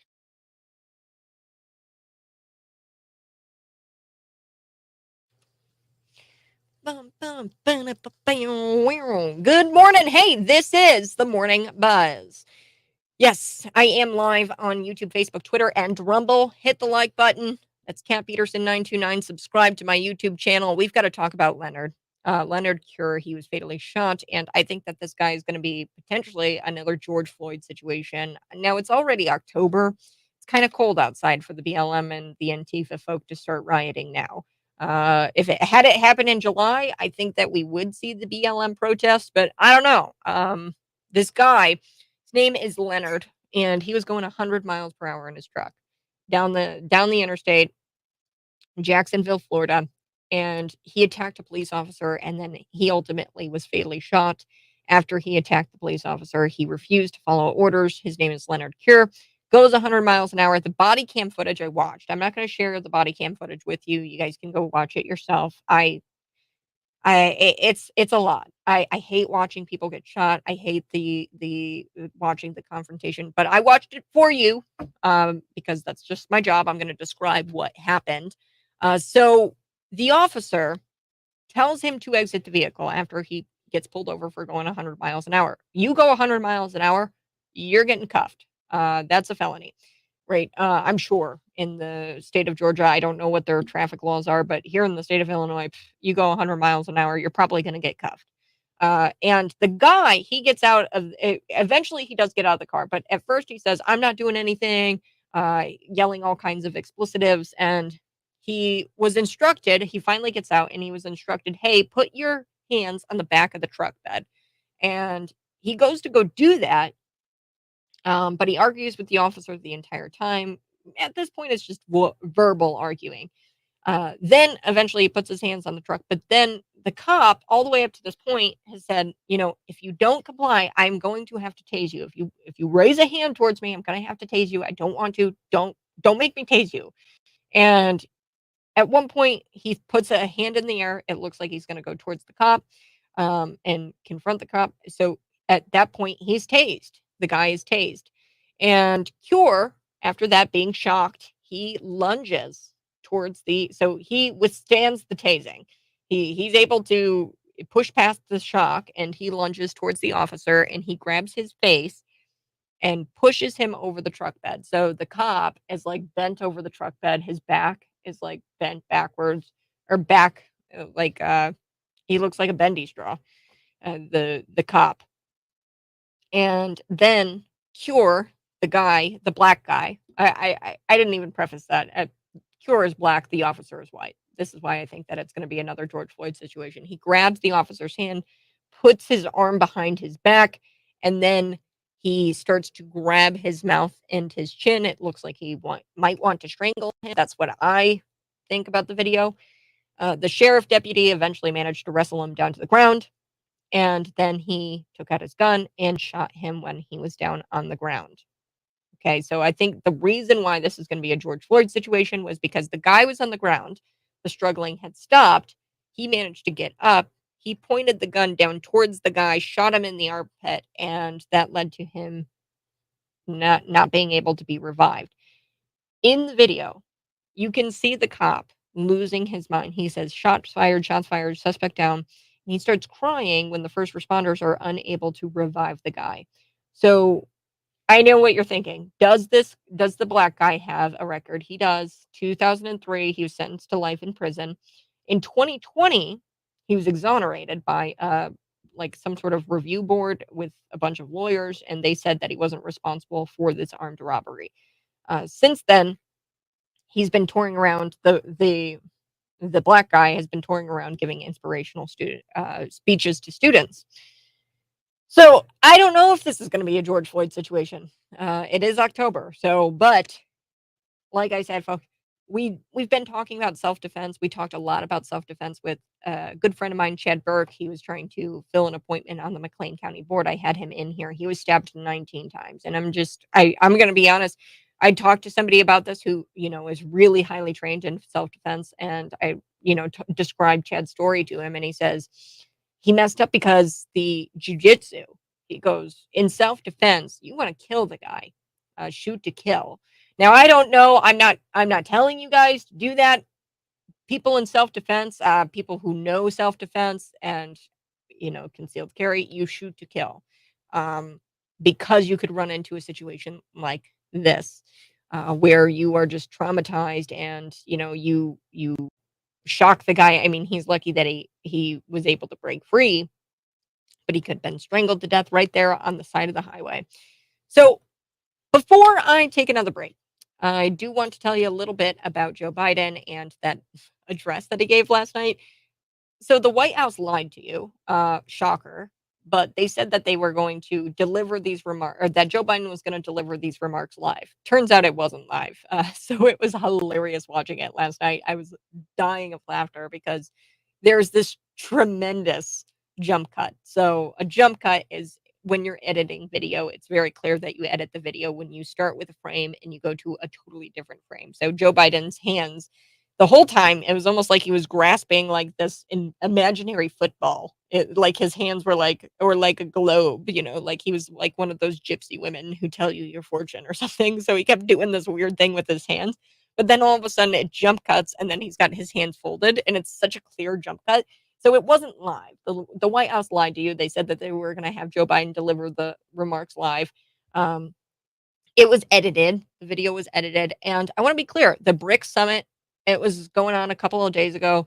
And this is the Belt and Road Initiative. Look that up. Google it, Belt and Road Initiative. This is the rise of the multipolar world. Everyone was there at this BRICS summit except Joe Biden and the American powers. The rise of the BRICS nations is at a point of certainty. And Joe Biden is out there saying, oh, America, we can fight two wars at the same time. Now, they've been laying the groundwork for this, the mainstream media. Do you think it's a coincidence that the mainstream media has been sitting there? We've got to get involved. We got to get involved. Democracy, democracy, democracy. Hamas must pay. Hamas must pay. It's not a coincidence the mainstream media has been saying this. It's because they are ramping you up to what Joe Biden said yesterday in his remarks was that, hey, we got to send money to Ukraine and Israel, and he tied them together. I'm going to get to that here in a second. But here's Joe Biden. He's asked this question on 60 Minutes. Here we go. Ukraine more than the United States can take on at the same time. We're the United States of America, for God's sake. The most powerful nation in the history, not in the world, in the history of the world. The history of the world. We can take care of both of these and still maintain our overall international defense. We have the capacity to do this, and we have an obligation to. We are the essential nation, as to paraphrase the former Secretary of State. Ugh. Okay, so he's sitting there saying that America's so great, America's awesome, and we can do this. We can do two wars at once. And look, folks, that's exactly what the Roman Empire said right before their collapse. The Roman Empire will never fall. Look, the Roman Empire fell, and here's the reason why it collapsed. It's because the people stopped believing in it. How can you sit there and say we're for democracy, and take some sort of moral high ground like the United States is so awesome? I love the United States. I love it. It's my home here. I'm America first, and I believe in the idea of America. We are not the idea of America. We're not there anymore. We are jailing people because they post memes online that disparage a presidential candidate. They posted a funny meme online that disparaged Hillary Clinton and Douglas Mackey. He was sentenced to 7 months in prison for that. We are currently trying to indict a former president. That happens in banana republics. What are you talking about? I don't know what the hell you're talking about. America's so star-spangled bannered. It's not true. Under you, Joe Biden, we have no production. We aren't producing anything. I just told you about the story. Amazon, they're laying off their workers. They're gonna bring in robots. What are you talking about? We got some sort of moral high ground to go fight for everybody's democracy. We don't even have democracy here. We've got people, J6ers, who were protesting their government at a Capitol building. Paid for by the people, by the way. That building is our building. It's not their building. It's our building. And these J6ers in prison for 2 years for trespassing. That's what they're charged with. Nobody's charged with insurrection, mind you. Everybody's charged with trespassing. They're sitting there in prison for 2 years. They've got no toilet. They've got a bucket and they've got a little paper thin mat to sleep on, and their clothes were taken away from them. What are you talking about? America, democracy, we can fight for the Roman Empire fell because people stopped believing in it. America's going to fall because we don't believe in it. We're overextended, we're overstretched. And while America has been sending ammunition, ammo, intelligence, and our focus is on Ukraine for years now, 2 years, we're now starting up this new proxy war in the Middle East. And believe me, I want to stand with Israel. But listen, we've got to listen to this. I got to take a break.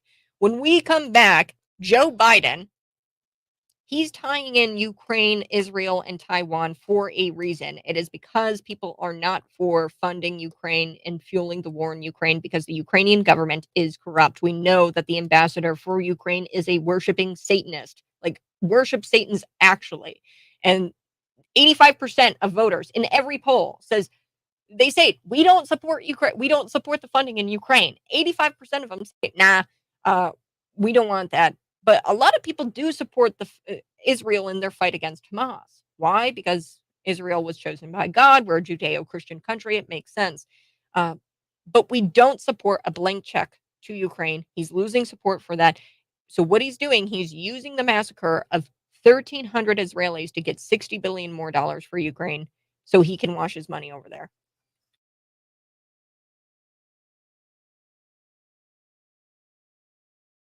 Hey, folks, if you're watching, go ahead and hit that like button. I so do appreciate it. Love hearing you too. I love when you guys listen, and I love when you like the show, when you like the program. So, um, when I'm not technically a border state, I'm a border state. You can see the effects. Yeah. Well, I'm not technically a border state. I think you're in Arizona, Josh. I can't remember exactly.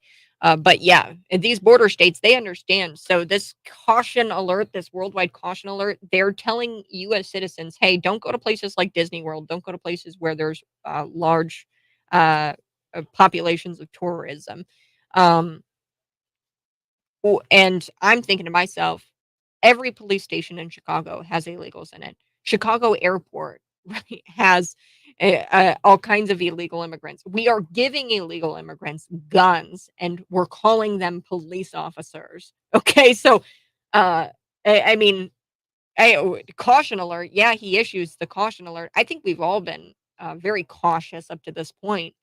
Um, yeah, I don't know. I'm stressed. I'm worried about it. I know you're stressed. You're worried about it. That presser was just crazy. Now we've got news that there's about $100 billion going over to places like Ukraine, Israel, Taiwan, and he's asking for that money from Congress. And he said it's because of national security. That's how he's asking for that money, which is kind of disturbing because it's like, okay, if we don't get that money, are we in trouble? Like, is our nation in trouble? Because national security implies that, hey, that money is going to be used to secure our national our national protection, our secure our protection against adversaries. So that's what he's kind of pitching the ask for. He's surrounding it around national security, and that's deeply disturbing. Oh, I did want to get to Jim Jordan. There was a lot of misinformation pushed out there yesterday about Jim Jordan. Jim Jordan he has announced that he is continuing to run for speaker and that he will continue to run for speaker until he wins.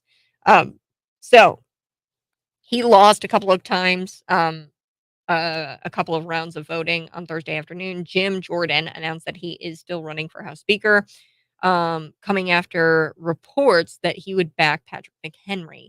That's not true. He's not backing Patrick McHenry. Now this, of course, got out there, those reports, because they want to try to convince the Republicans who are strong arming and saying, no, we want Jim Jordan. They want to try to convince those public Republicans to bend the knee. So Jim Jordan said that he's going to talk to the 20 GOP members who voted against him in the next round of voting. So there's 20 holdouts there. He says, I'm still running for speaker. I plan to go to the floor and get the votes and win this race. So I don't see him backing out of this. The speaker pro tem is essentially Kevin McCarthy 2.0. It's his best pal. It's his buddy. Um, so Jim Jordan, um, he said, we made the pitch to the members on the resolution as the way to lower the temperature and get back to work. Uh, we decided that wasn't where we were going to go. So the pitch was, hey, Jim Jordan was going to throw his support behind Patrick McHenry. And this was kind of a pitch to the members on a resolution on a way to lower the temperature. But in no way is Jim Jordan backing out of this race. I don't think he should. So McHenry has been acting House Speaker since Kevin McCarthy was ousted from his role back in early October. So look, these GOP holdouts, we need to write down their names, and we need to defund their campaigns, and we need to make sure that they are not reelected. Go ahead, smash the like button if you're watching. We're going to be back talking a little bit about the $80 million that these green weenies allocated to um, an advertisement campaign, $80 million to try to get Joe Biden back into office. That's what these climate activists are doing. They're called Climate Power, and it's this weird, really extremist group uh, of um of climate guys, and they are taking $80 million and running TV ads. So we're going to talk about that here in just a little bit. Smash the like button. Smash the like button if you're watching. Subscribe to my YouTube channel. That's a huge thing. If you guys can subscribe, um, that would help me out. I'm going to get to some of your comments here. HR systems data use integrations far, calling machine learning and data analysis and business intelligence words are deceptive. Yeah, so this is all about the robots. They're coming. I hope that they don't become self-aware. Like I said, Amazon, by 2030, I'm thinking that they're going to have enough robots to replace the entire workforce. And I'm talking about the guys, the warehouse guys. Now, the progressive, the Democrats, the union leaders, they're going to be all right. They will continue to make their money, but the people who are going to get screwed are these guys that work in Amazon for $20 an hour. They're going to lose their jobs to a robot.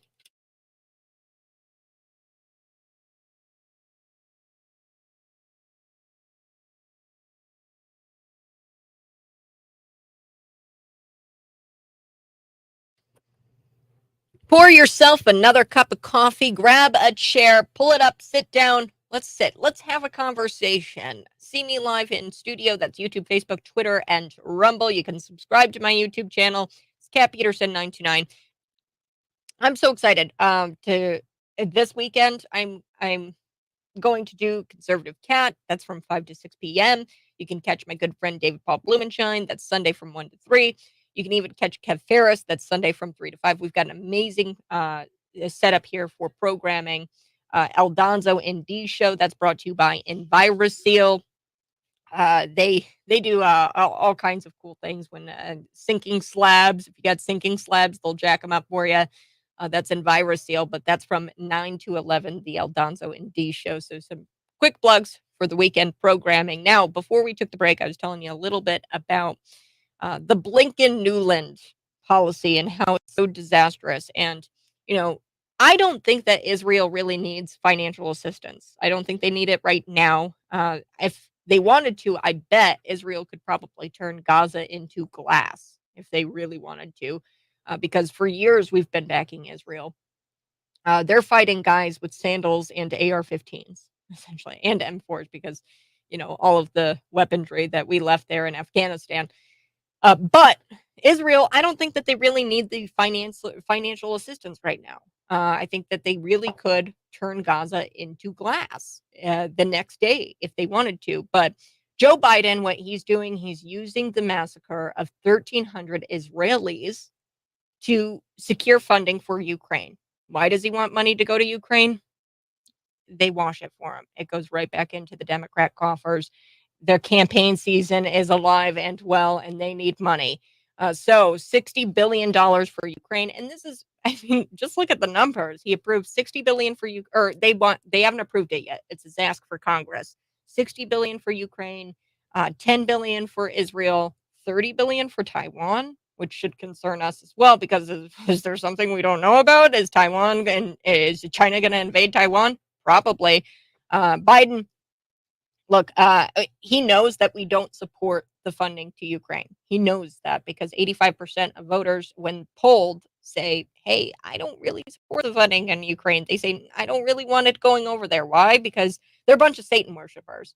And that's not hyperbole. That's not exaggeration. The ambassador herself has come out and said, yes, I'm a Satanist, and I'm inviting you to my spirit cooking. Tony Podesta, who works on the Hillary Clinton campaign, the WikiLeaks email shows us that she actually invited the Podesta brothers to her spirit cooking. She's a witch, actually. And The American people aren't stupid. They know. They know that they're corrupt over there and they're not our friends. We support Israel because God said in Genesis, we're a Judeo-Christian country. God in Genesis, those who bless Israel will be blessed. Those who curse Israel will be cursed. So we support Israel in their fight against Hamas.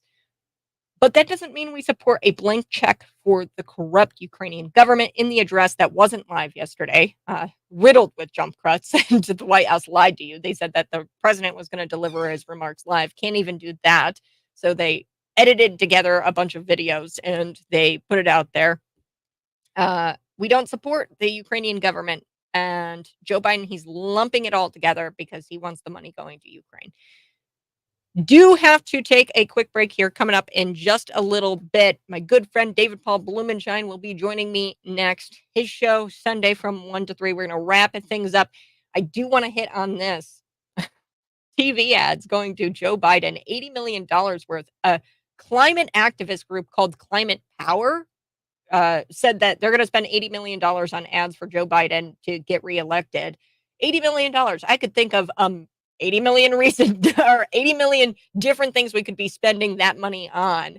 And that just goes to show you it's not about the climate, it's not about the earth, it's about getting Joe Biden in there, and it's about telling you that you're wrong because you don't have an electric vehicle and you don't adopt the cultist religion of climate activism. I'll be back.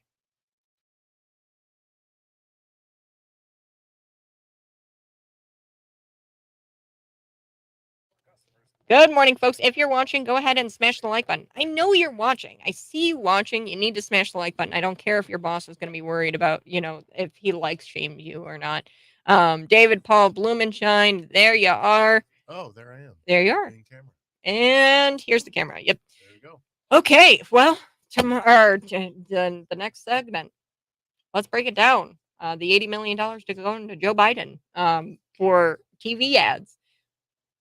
Did you get the commercial I sent you? No, I haven't even checked my phone. I've been so focused. Oh gosh, you got to see this. I You got to let the viewers see this. I hope that look at the newest Trump commercial. It is priceless.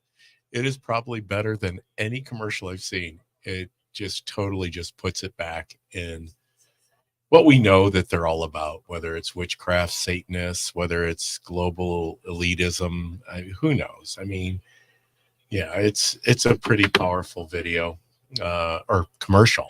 I mean, he's going to get some traction with this. You're going to see some of these commercials just over and over again. But I'll air it here. How can you go wrong with this commercial? Yep. Here, we'll air it. I'm excited. I new ad from Team Trump. Brainwashed. I'm excied. Ooh. Yeah. Trump. Smash the like button if you're for Trump. On Cities 92.9's Facebook page. There we go. I shared it already. I shared it already. Up and at him this morning. Yeah. Up and at him. I'm up and early. Up at him early morning. I should have come in earlier to join you, but I was on the phone with Cassidy this morning. Your daughter. Yes. Yeah, I've been guzzling down this coffee. By Friday, I'm cashed. It is National Unplug Day, and I'm planning on unplugging 5 o'clock today. 5 o'clock today, unplug. Yes, I haven't done that. Tomorrow's Conservative Cat. I've got a full weekend ahead of me, so just a room of zoom. What's your weekend plans? Throw it into the comment section if you're watching. Some of them, let's see. It's all fiat money. It's not backed by gold anymore. Fiat. I'm sorry. Fiat. I have a 5th grade reading level. I read at a 5th grade level. You can thank public schools for that. Oh. Just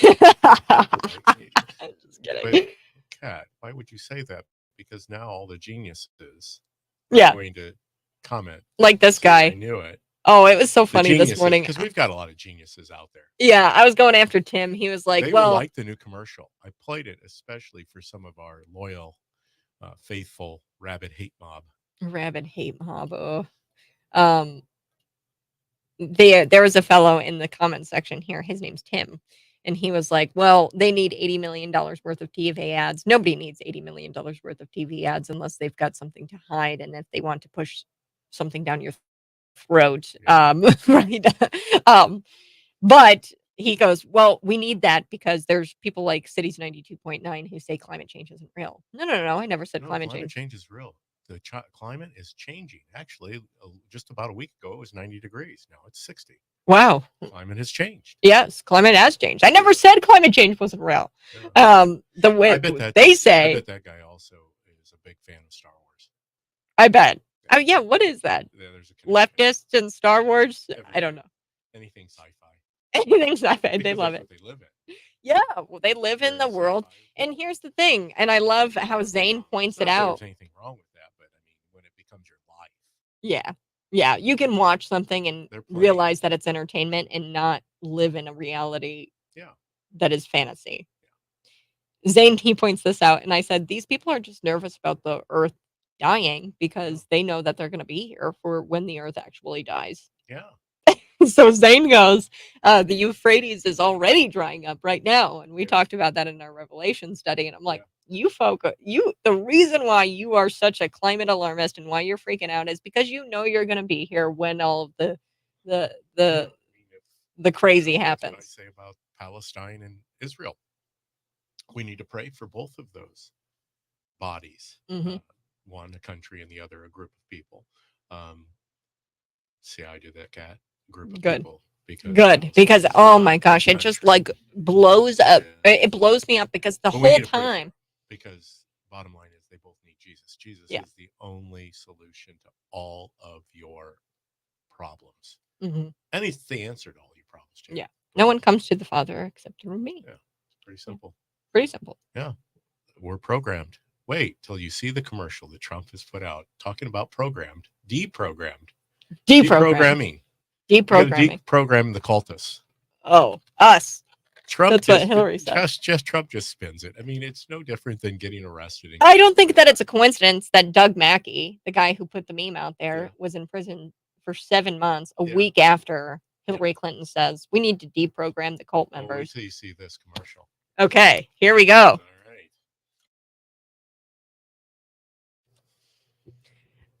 $80 million worth of TV commercials spent on Joe Biden trying to get Sleepy Joe back into office, and they're going to be touting his climate agenda, this climate group. It's called Climate Power, but I'm more interested. Climate Power. Climate Power. Power to the climate. Power to the climate, not to the people, to the climate. To the climate. Hail climate. Hail climate. I know that's a weird. It's a weird, like, we worship the climate. Yeah, it's a weird name, but Climate Power, they're doing $80 million worth of TV ads to try to keep Joe in there because of his climate policies or whatever. So I'm more interested in this ad that you shared with me this morning, David. New commercial from the Trump campaign. Yep. So let's take a listen. Here we go. With Trump taking a commanding lead and Bidenomics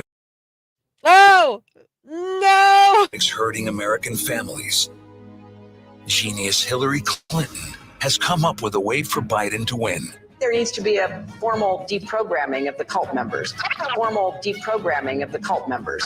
Deprogramming of the cult members. A brilliant plan. And here's what that would look like. Pay attention.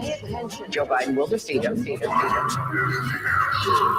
the zombies walking in a warehouse. This did not happen. Biden has done an amazing job. Amazing job. But there's one small problem. A basket of deplorables.